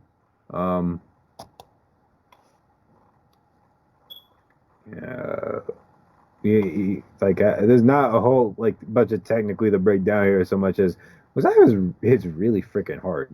Because that left hook, that left hook that he landed did not look like it was deadly, but yeah, Johnny Case shook. So that's how he kicked off the card. Yeah. And then the follow-up, Patricky Pitbull versus Luis Gustavo. This is a fight that'll make you realize that Patricky, and probably be the same for Patricio, those dudes are made for RIZIN, man. Like, RIZIN is just like tailor fit for just the way both of the Pitbull brothers fight, and I feel like this fight pretty much put that on display. Also, much like the Messiah fight, actually even quicker, this fight did not last long at all. In fact, Pitbull got Gustavo out of there in under 30 seconds. Bro, he hit Gustavo with like a right hand followed by a soccer kick. And that's not fair. Like, that is, from Patricky Pitbull, that is a violent, that's like a death combination. Like, a right hand followed by a soccer kick. Like, it looks like it should just be illegal. Like, dude. No, it should be required. It is. He was just wailing on Gustavo, and then when he hit him with the soccer kick, I was like, bro, that is rough. You should have saved that man before that. He didn't even need the soccer kick. Once it went to the ground, he should have been like, "You're gonna die." Yeah, he should have just called it off, because that was brutal. So that's how we kicked the card off. And those were the semifinals. So these two met in the finals. Tafik Musayev and Patricky Pitbull, and it was an interesting fight. We had some violent moments. We had people flying out the ring. It was a lot going on. Musayev's a dog, man. It's a wild man. Like, not a lot of people. It's not really a smart idea to like getting into like full-blown striking exchanges with either Pitbull brother. It's just not a good idea. Like, most of the time, it's probably not going to end well for you. Yeah, like, yeah, if you are, don't friggin' get wild with it. Like, don't try to throw a step in. Like, I don't even know where he was trying to go. Was it a knee? I don't know. But Musayev said, yo, whatever. we about to throw hands. And throw hands they did. I mean, it was an awesome fight. Like, I'm pretty sure they both rocked each other. Like, Patricky stunned him, Musayev stunned him. Like, they both caught each other with some good shots. But I think this fight kind of just came down to, I've said it once, say it 1,000 times, man. It pays to be a little well-rounded. Musayev was able to get some of these takedowns in, and I feel like that ultimately was pretty much the difference in how this fight ended up going. He just kind of had that one extra tool in the box, even though he did throw Pitbull out the ring. But, they were having just these violent exchanges on the feet, but then Musayev would just be able to get Patricky down and just kind of work him on the ground and blooded him up. They both ate some pretty hard shots, but just Musayev being able to get him down, I think it was that was the biggest difference. Probably didn't help that he didn't throw him out the ring, but that kind of changed the tenor of the fight. Musayev pushing, or Pitbull trying to escape Musayev taking his back and then running out the ring, and Musayev kind of shoving him. Apparently he hurt his shoulder. Yeah, I was going to say, I read an article that, I want to say during like round 2, apparently he broke something. Like, he pretty busted up. Apparently he broke his hand in like the first round. As in the tournament. Like, he broke his hand on Gustavo's face. And then proceeded to like hurt his shoulder when he fell out of the ring. All right, so we got to get these two back fighting again at 100%. Oh yeah. I mean, who wouldn't want to see it? Yeah, just throw him back on to whatever the next round. Well, Patricky probably got to heal up, but and yeah, let these two run this back. He seems like a dude who heals up pretty quick. Yeah. I mean, you don't make it to 30 fights fighting the way he does, and you made it of tissue paper. Right. That man is all violence all the time. But not Musayev. I was watching the fight like, dude, you are crazy. Like, you're just out here with just out here just willy-nilly striking with Patricky like it's the cool thing to do. Yeah. Like we just gonna exchange bombs and maybe I'll live through this. All right, bro, you are living on the edge, my guy. To be young and friggin' fighting for the title, man. Gotta have that confidence. Hey, I ain't mad. I mean, won you the tournament, so hey, what do I know? You went in there, you got it done. But did he get Nathan Schultz money? Nah, see. Natan Schultz money, I should say. Schultz, man, the GOAT, the GOAT, the payday GOAT. But awesome fight between Musayev and Patricky. One of those fights that makes you. This is one of those fights that made me wish, like, man, I would love to see cross promotions more.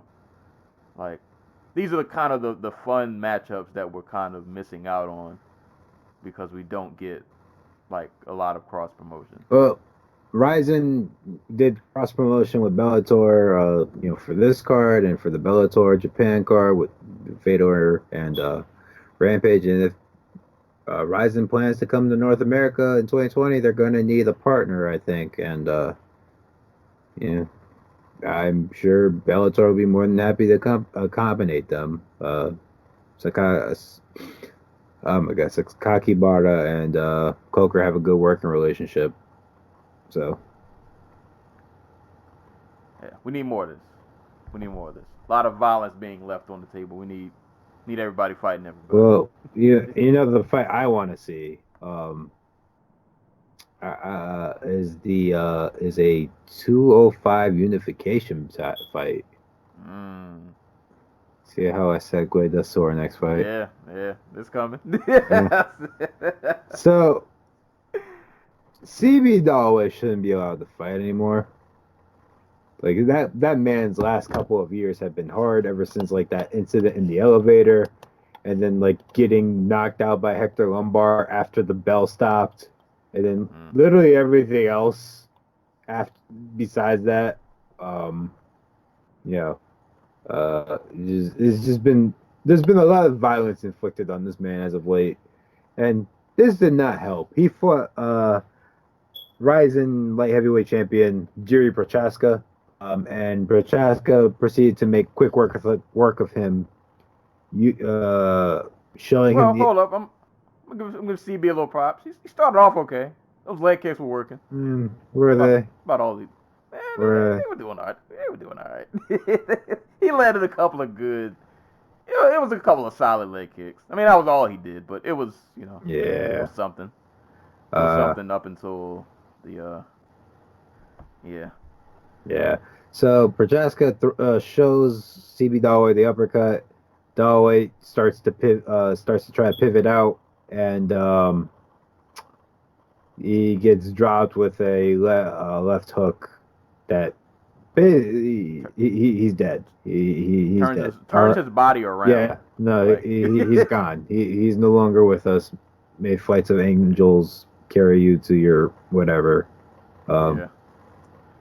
Poor CB Dalloway. Yeah, when you catch a left hook and your body does like a 360. Well, not a full 360. Well, like it got launched, and it got launched in a way that doesn't make sense to me. Like, I need the physics chart for this one, right? Because his body accelerated towards the ground. Yeah. Like gravity was working extra hard on him. Yes, and it happened so fast. One punch, man. Yeah, so let's get that Ryan Bader fight. Let's do it. There can only be one true light heavyweight champion, that isn't John Jones. Yeah, Bader ain't ready for that left hook. Bader's about to come out here and be like, okay, we're doing 5-round fights, and you're going to get all 5 rounds of this grappling.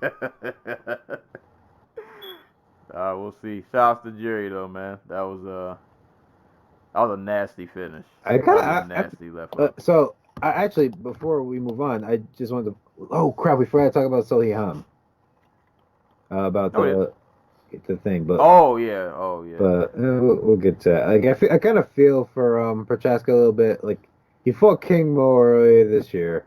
That was his first fight, 2019. And we all know King Mo is past it, but that was, in all fairness, that was Prochaska getting revenge for an earlier loss in his career. But then he fights Fabio Maldonado and CB Dalloway, and like neither one of these guys are good opponents. Like this dude's in his prime, like he is clicking on all cylinders. Like you kind of hope that they can find somebody who they can put in front of him who will be good and interesting and test how good he actually is. But this was actually his last fight on his RIZIN contract. Yeah, so he is now technically a free agent, and he has a deal. He has an offer from the UFC apparently. He's being, and it's apparently a very good deal. From what I heard, they really want him, but he's also being, from what I read, he was leaning towards re-signing with RIZIN because that means he could also fight for Bellator. I don't know. You know, this way he can probably be more active if he were to sign with RIZIN, like, in split time at Bellator, and if they could work KSW into the equation. They could fight for like 3 promotions. Never really sit on the bench that long. Yeah. We'll see. Shout out to Jerry though, man. Out here, nonetheless, putting people to sleep. Right. Well, this next guy didn't get put to sleep, but he did get They get got tapped his to sleep. Yeah. So we've never really talked about the Shematovs on this podcast. We could probably mention them in passing as having, like, I don't know, lost a fight or something. But the Shematovs are 2 dudes who basically who launched like a Twitter campaign or something, or not or something. They launched a Twitter campaign so that they could fight for RIZIN, and they are Russian can crushers. And by that I mean, like, they've never beaten anybody with like a good winning record who wasn't like a can crusher themselves. Like, hold up. Like, like none of the dudes they actually lost to have actually gone on to like do stuff. That's the other thing. Oh, I'm sorry, Magomedov, but not the one you're thinking of. It was a different one. I'm about to say, I hope not, because that's a completely different weight class. Yeah. And that was all the way back in 2001. But like one of the dudes on his resume is like 55 and 87. Or I'm sorry, it was Shannon Rich. He is 55 and 82. So like these guys got in basically because the strength of their Twitter campaign was hilarious. It was kind of like you remember Charlie Z? Yes, I do. Yeah. Yes. Or like Sean Obasi, for those Wing Chun aficionados. It was kind of like a funny version of that, where like you're kind of rooting for them because like they're so like genuine about it, and like their promo videos are them like they're from like Siberia, and their promo like is them like running in like the woods, and like snow is falling from the trees, and they're like shadow boxing. And like gotta go for the dramatics. And then they're like shirtless all of a sudden, and then they're like hitting pads in the snow. It's hilarious because they look like if you were to walk into like any bar in like Russia and like pick the loudest, most drunkest dude in the bar, he looked like that. He looked like a Shemetov brother. But I mean, you can't knock it. It worked. They got into they got into RIZIN. It worked. Hey. Yeah, all you gotta do is make it to the show. Well, I mean, you want to show up at the show, but they did. I feel like they did the hardest part. The hardest part was getting there. They got there. They got there, and it was like I'm happy for them. They got what they wanted. It did not work out for them, or in this case, it didn't work out for Vitali.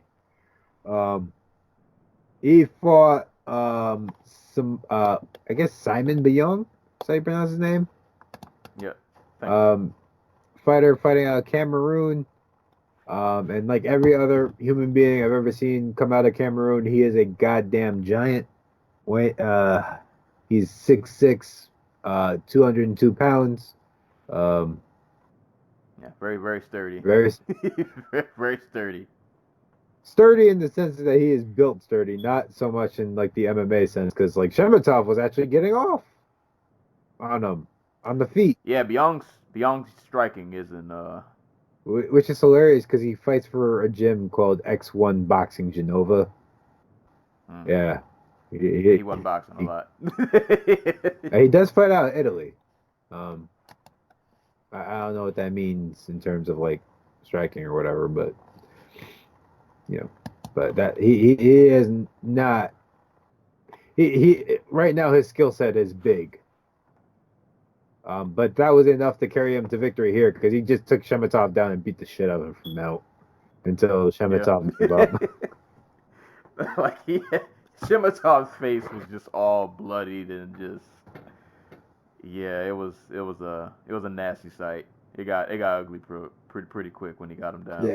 Yeah. But I want to say I can't remember. I think they said on commentary. I don't think he's been fighting for that long. Beyond? Yeah. He has been fighting since 2017. Yeah. So still new.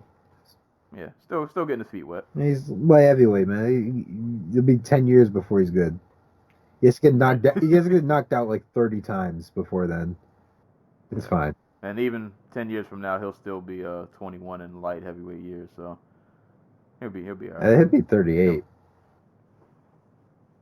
Yeah, but 38, 2 fights away from a title Yeah, shot. that is when Glover got his title shot.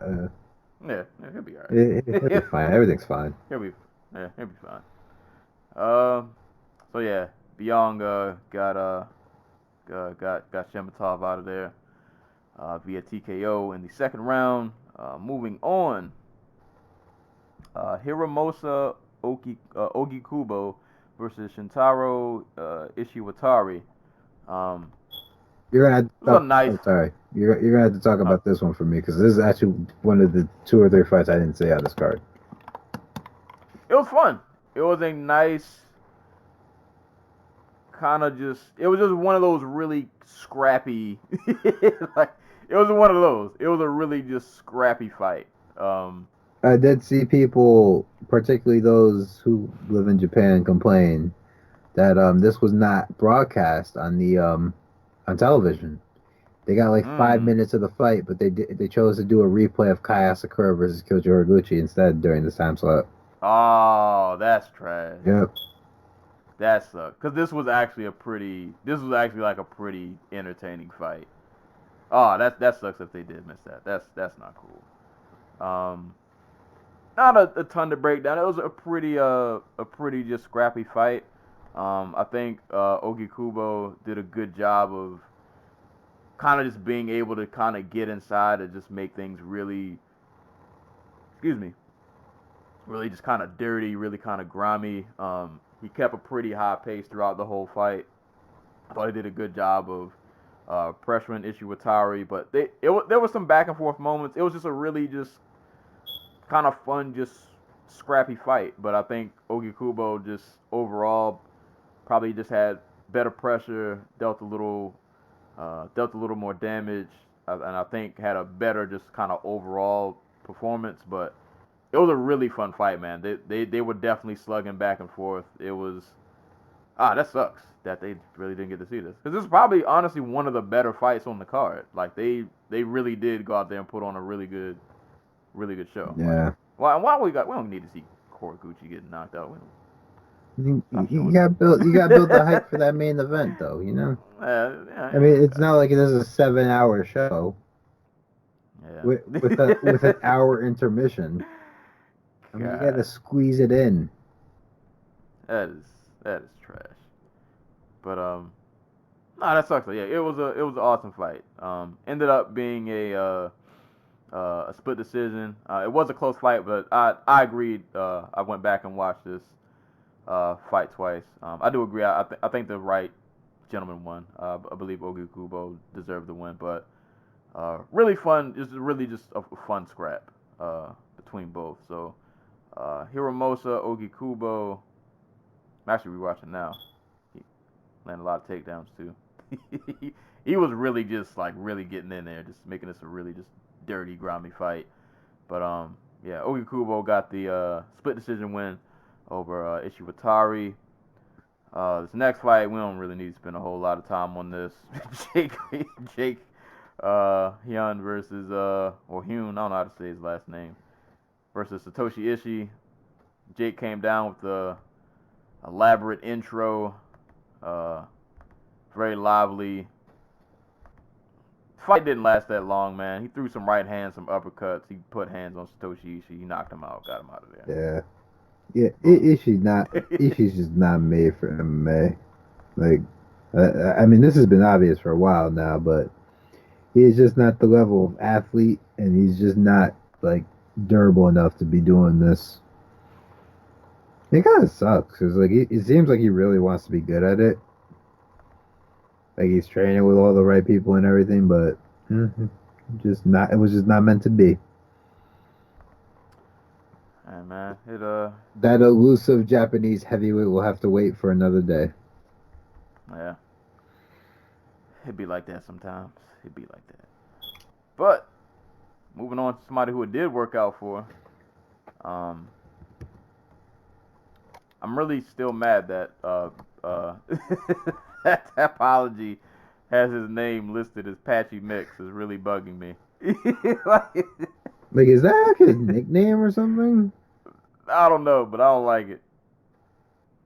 Well, you know, if it's a nickname, I can't say I don't like it, but it's just. I mean, that's what he weird. calls himself on Twitter. Oh, Patchy? Yeah. Okay.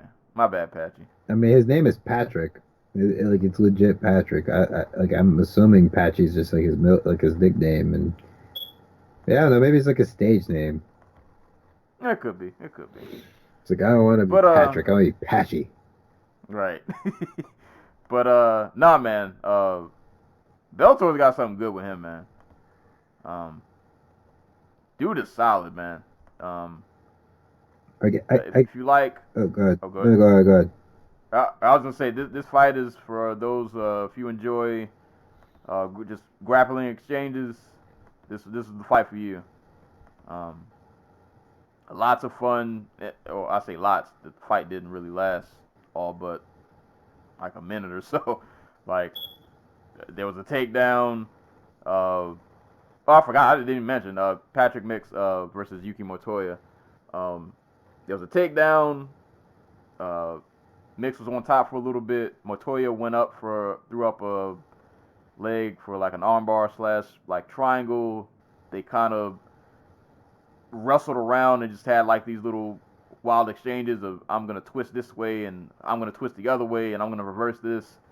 And then Motoya tried to push Mix back like towards the rope and kind of just left his neck out there. And Mix got in the guillotine until Montoya's face like turned purple.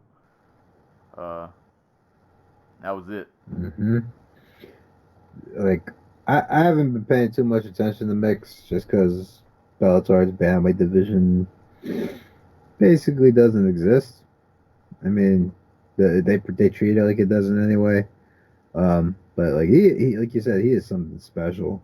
Like I get some strong like Charles Oliveira vibes from him. But like at this point, he's a more comfortable striker at 23 or 26 or whatever than this early in his career. Forget age. Like at this point in his career, he's more comfortable striking than when Oliveira was at the similar point in his career. He's better at it. I don't know if he'll turn out to be the same level of like submission artist, but so far so good. Excuse me. He had 3 fights in 2019. Submitted all 3 of his opponents, including Ricky Bandejas. I don't remember the name of the guy he submitted in his second fight in Bellator, but he hit him with the Sulev stretch. I mean, points for style. And then what he did to Yuki Montoya here was like a very good fighter. Like he is going to be someone to watch out for next year, man. Or this year, he's gonna like dude has like Bellator Bantamweight champion written all over him, and that title is now vacant. Darian Caldwell is occupied. Koji Horiguchi is injured. Like like the path is clear. Yeah, it's looking up for him. It's definitely looking up for him. So, yeah, definitely somebody to keep an eye on next year, man. That he's got a lot of potential. Yeah, he's definitely got a lot of potential. I hope they book him soon. I mean, he's not taking no damage. He's going in and just getting these dudes out there quick. Yeah, if he gets you down or grabs a hold of anything, it's pretty much over. Like, he's snagging a limb or a neck or something, and he's getting you out of there. Hold up. Did Bellator just sign Matthew Lopez? Okay. Did they? Because I think Lopez got cut. I want to say I saw his name somewhere mentioned with Bellator, but it might have been just somebody suggesting that he signed with, or they go after him or something. I could be wrong, but that'd be a fun fight if that's true. I don't know if he'd be at like 145 or 135. Sort of guy I saw it somewhere, but I guess not. I don't know. I don't know what's next for him. They got Sergio Pettis. That fight kind of seems kind of mean, but because he is significantly bigger than Sergio Pettis. Yeah. Yeah, Sergio was like a little kid out there next to him. But hey, man, sink or swim with the Sharks. No easy out. Exactly. Dude's 5'11". And knows how to use that, like, ranginess and length to his advantage when he's snatching your neck up or going for whatever submission he's trying to get off. But now, shout out to Patrick Mix, and Patrick Mix, that kid he's really good, man. He's really, really good. Next fight, kickboxing bout. Make sure I get these names correct. Taiju Shiratori versus Taiga Kawabe. I forgot. Taiju is Tenshin's teammate, right? Is he? I think so. I might just be throwing that out. I feel like they're teammates. I did not see this fight, so I do not know. But I get because Tenshin was out here for this fight. Tempin Gym, yeah. Okay, yeah. Thought they were, yeah. So Taiju was Tenshin's teammate. Tiger. Just cannot buy a win. Bro, like, I was watching this fight and I was like, all right, I'll give Tiger this.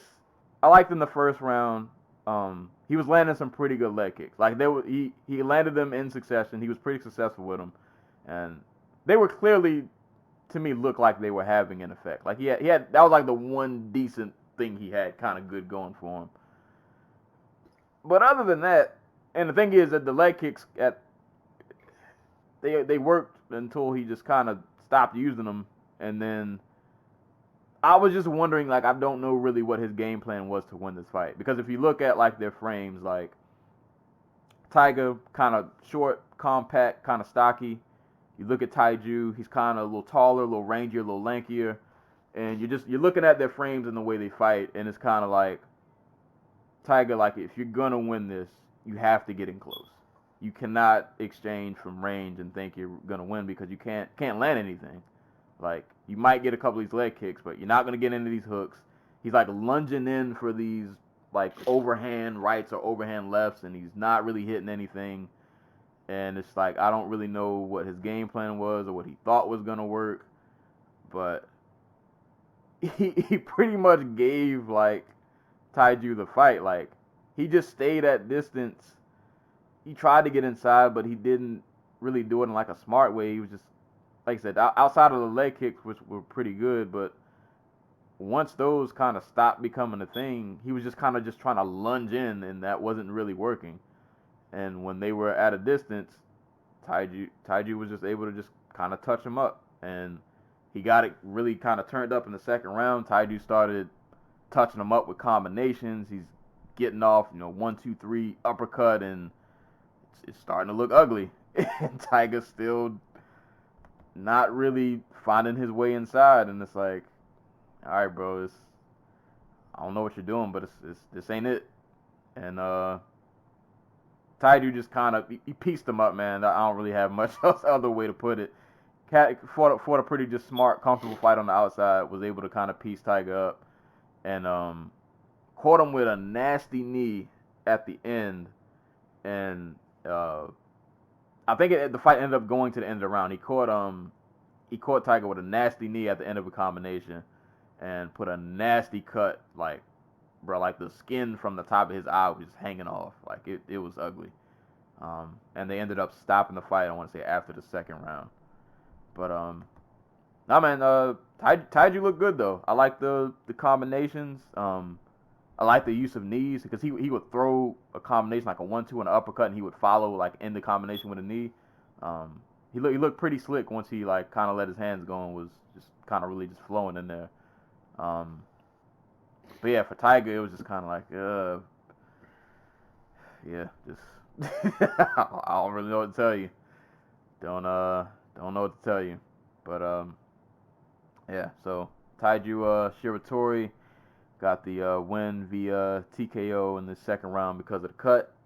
So congrats to him. This next fight, this last fight of the card, because we already covered the first two. Yep, and it's another fight I didn't get to see. Yep. But I can Last visualize it in my brain, because. So the last fight we will be covering, Miyu Yamamoto versus Suwon Boonsorn, aka Amp the Rocket. Fantastic fight name, by the way. Yeah, that's a good and I like that, like, when she fights, like, they don't even use her real name. Like, no, that's Amp the Rocket. I mean, that's a straight up Thai thing. Right. But it's dope though. I like that. Like, I like looking at the bottom of the screen, and it's like, nah, it's Amp the Rocket, bro. That's what my name is. It's kind of crazy how much her win over UFC fighter Luma Labunmi has carried her, because now she's fought Hamasaki and Miyu Yamamoto. Hey. Well, fortunately it didn't lead to a win. Not really a whole lot to say in this fight, man. Miyu Yamamoto just able to get in close, get takedowns. I mean, Amp is like 4'11". So yeah, that too. Yeah.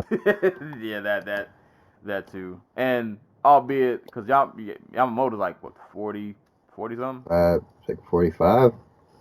Yeah.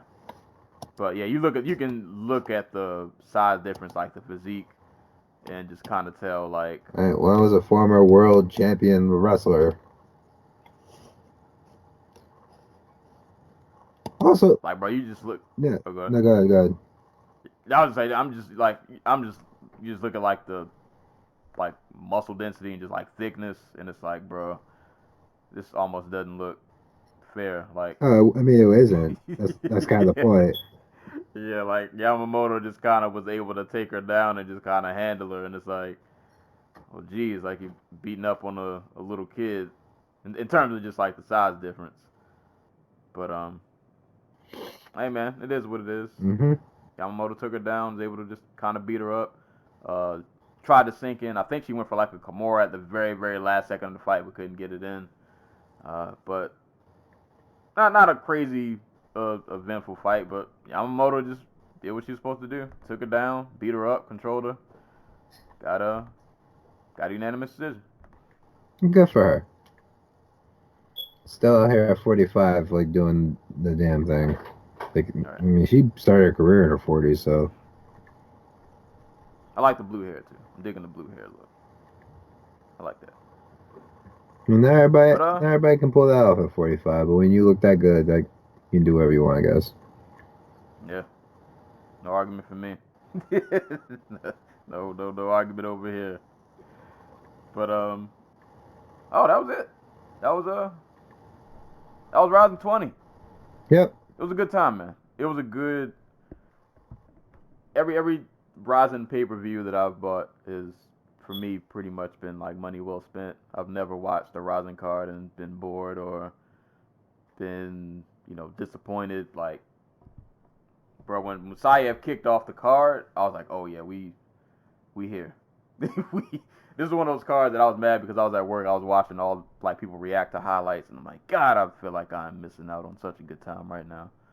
But nah, man, like go back and watch the Manil Cape put on a great performance against Asakura. Go watch Tenshin Nasukawa be a video game character and just do every move on the command list until he wins the fight. Sohiham and Hamasaki had a great fight. The Reina fight was good. Definitely watch Tafik Masayev and Patricky Pitbull just have an all-out violent session. It's sad watching CB Dalloway get knocked out, but the knockout was so wild. Like, just the way he face planted. Like, go watch that. Like, it's sad, but go watch this man get murked. Yeah, it is what it is, man. And if you didn't get a chance to watch the Ogi Kubo and Ishiwatari fight because RIZIN was pulling shenanigans, definitely go back and watch that. It was a really fun fight. Patrick Mix. I was gonna say that's specific. That's mostly just for people who lived in Japan. Like, if you were watching on like Fight TV, you got to see the whole thing. I think. Yeah. Hopefully. But if you didn't, go back and watch it. It was a fun time. No, this card was good, man. This was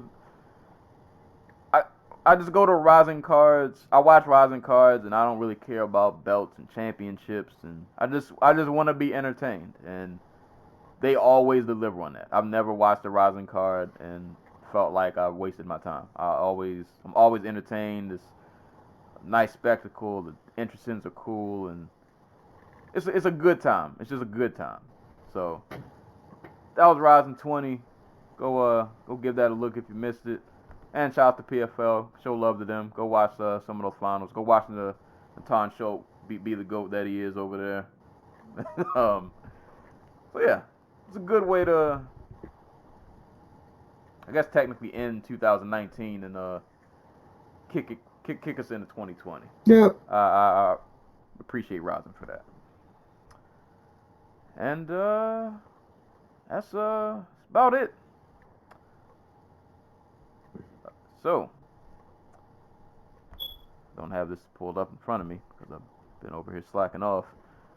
Upcoming fights and scraps and things of note.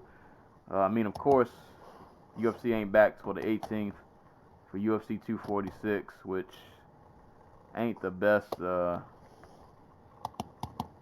a pay-per-view. If it was a fight night, it'd be fine. Yeah, if this was a fight night, I'd be completely okay with this. Pay-per-view.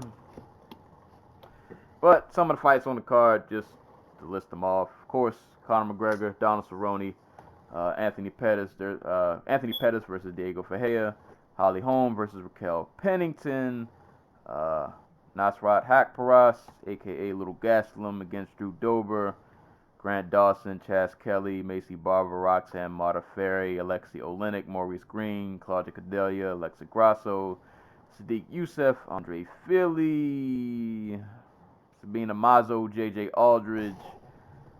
Like, there's some good fights on this card. It's just that this paying $60 or however much it is. Nah.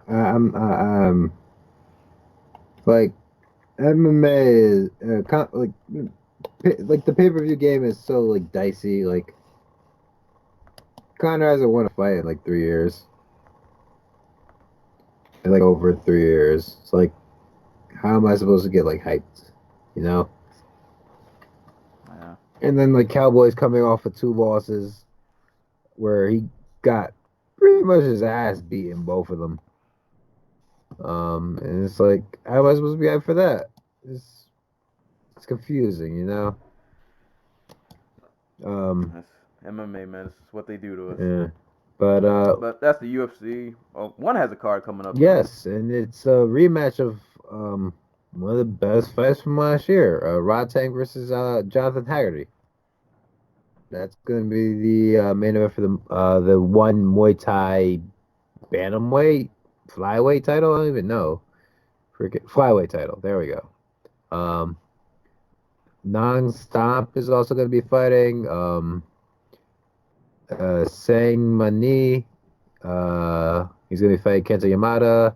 Liam Harrison's going to be fighting Mohammed bin Mahmoud.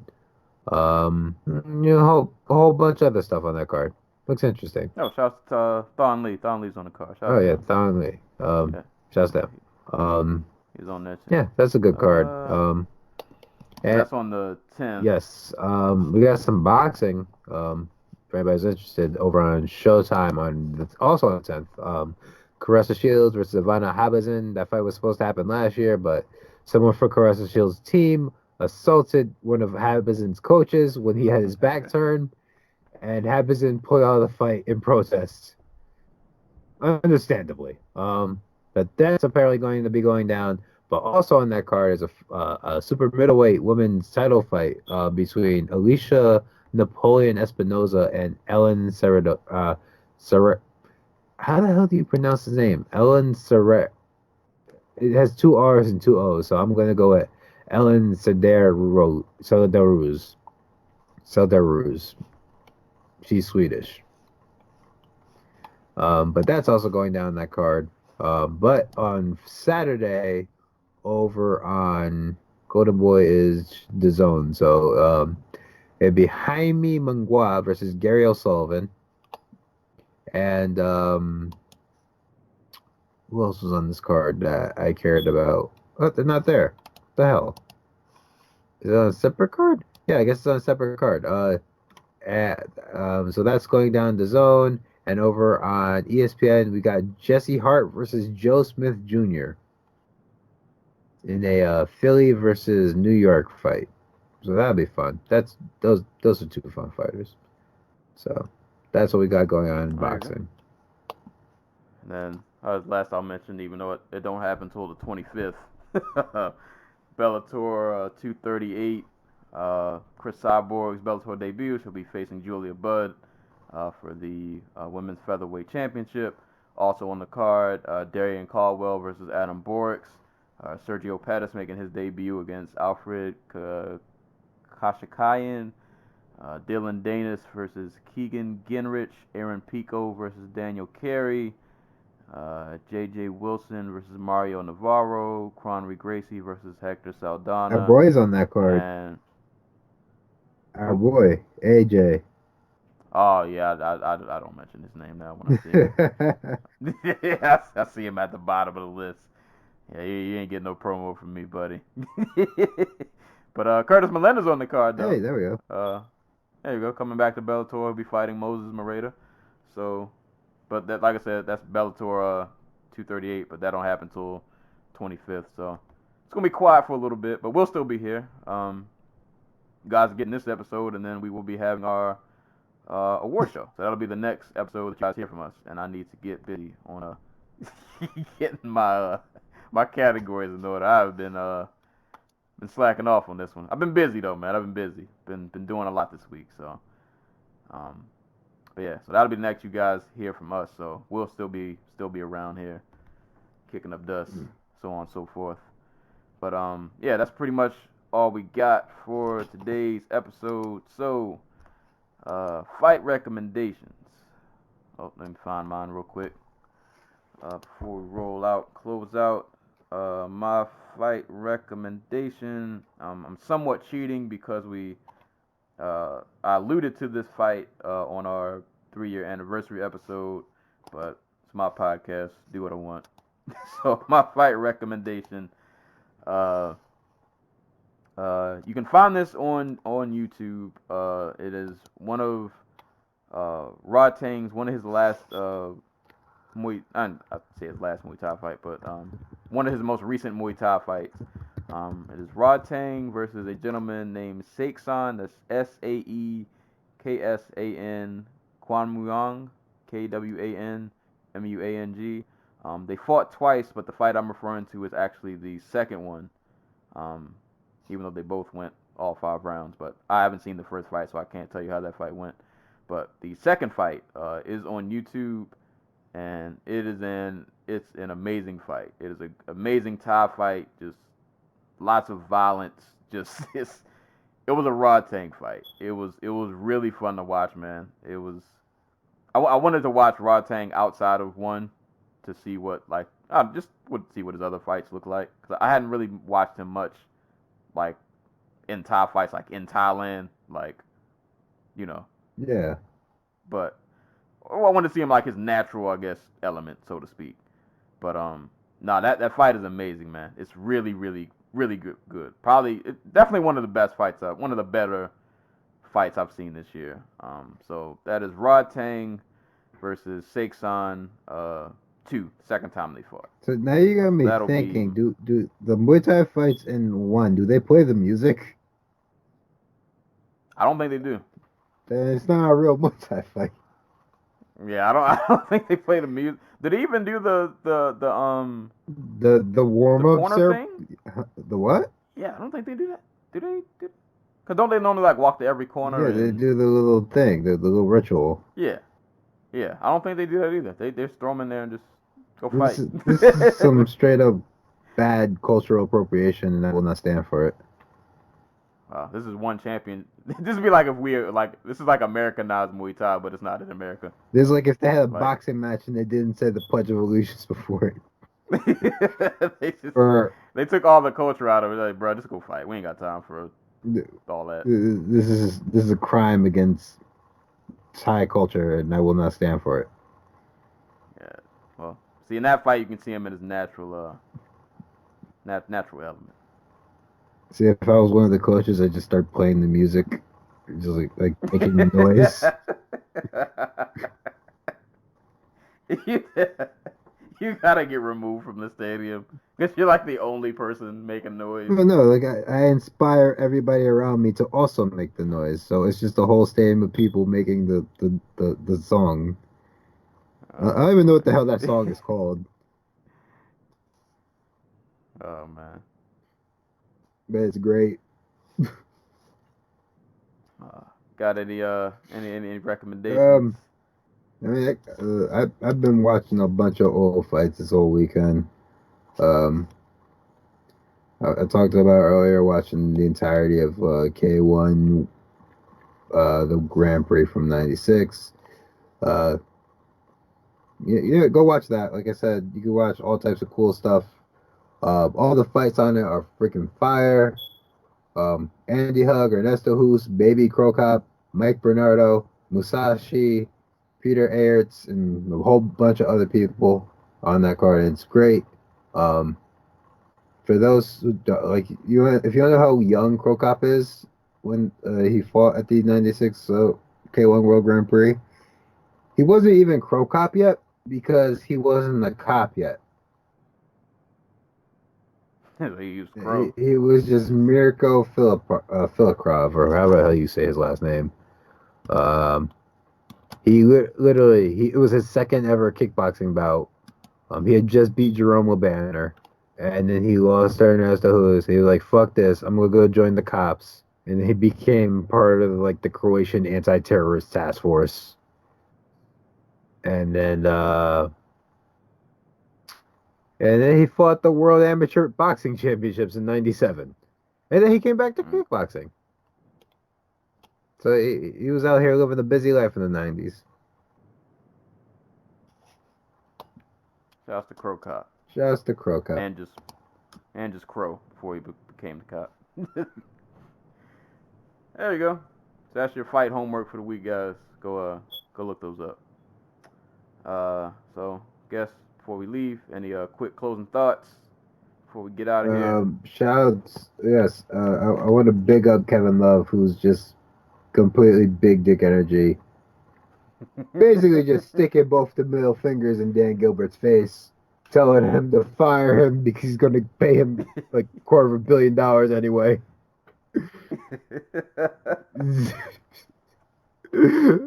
Like, I get that it's like bad sportsmanship or whatever, but when your owner is Dan Gilbert, I say it's completely okay, and you can do whatever the hell you want. And if you want, you can throw some chairs on the floor if you feel like it.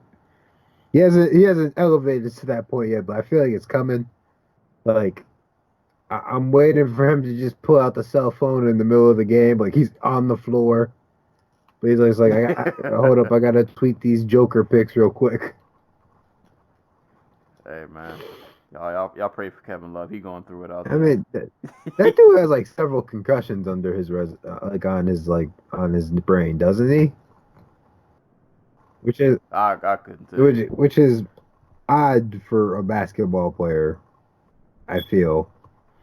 Just the fact that he's stuck in Cleveland. Hey, he was happy to stay. They were gonna pay him. They paid him max money. Yeah, now he got to deal with that. I mean, now you gotta lose for 5 years. Yeah. You got your ring, you got your max money, and now you just got to go lose. That's the swan song. I just want Kevin Love to just escalate every week. Yeah, you might as well just start tweeting during like when they first sub you out for the first time. Just go tweet, take a selfie. They just send him home. just go It's wild like, out. God, you're corrupting Colin Sexton. Go home. Oh boy. Oh man. Shouts to Kevin Love. Do I have a closing thought? Oh, I'll keep it sports related. Shout outs to I've been seeing a lot of clips. I've been slipping on my NBA lately. I started good in the beginning of the season. I've been falling off lately. But shout out to Ja Morant, man. Ja Morant for Memphis has been out here killing it. I know he's on the Grizzlies, so people outside of Memphis probably not really paying him much attention. But Ja Morant is really, really talented, man. Like, I'm glad I got to see him in March Madness, even though he played for like a small school. But you could see in college, man, that kid was special. He was special. He's got, We missed him by knock on wood. one draft pick, man. Man, knock on wood. Hopefully he can like stay healthy during his career. But if he stays on the pace he's going now, on the trajectory, like he's going to be a very special player that we will be talking about for a long time. That kid is nice. Like he is really good. And there are a lot of good.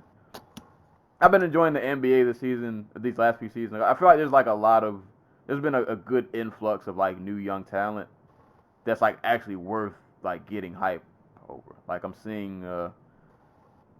I feel like this next crop of guys coming up, we're gonna get some special.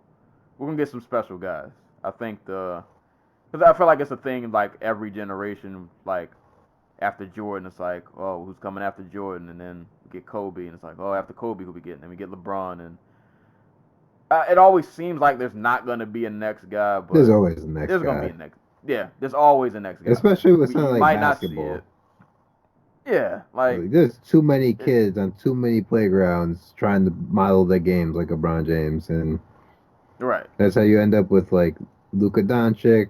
That's how you end up with Giannis, and that's how you end up with Ja Morant. And speaking of Kevin Love, freaking Ja Morant almost jumping over Kevin Love. Oh, he tried to kill him. And Kevin Love, Ja Morant tried to end my career tonight. Oh man. Oh, and real quick before I forget, I wanted to mention this while we were recording, but I didn't want to interrupt. Shout outs to Parasite, the movie.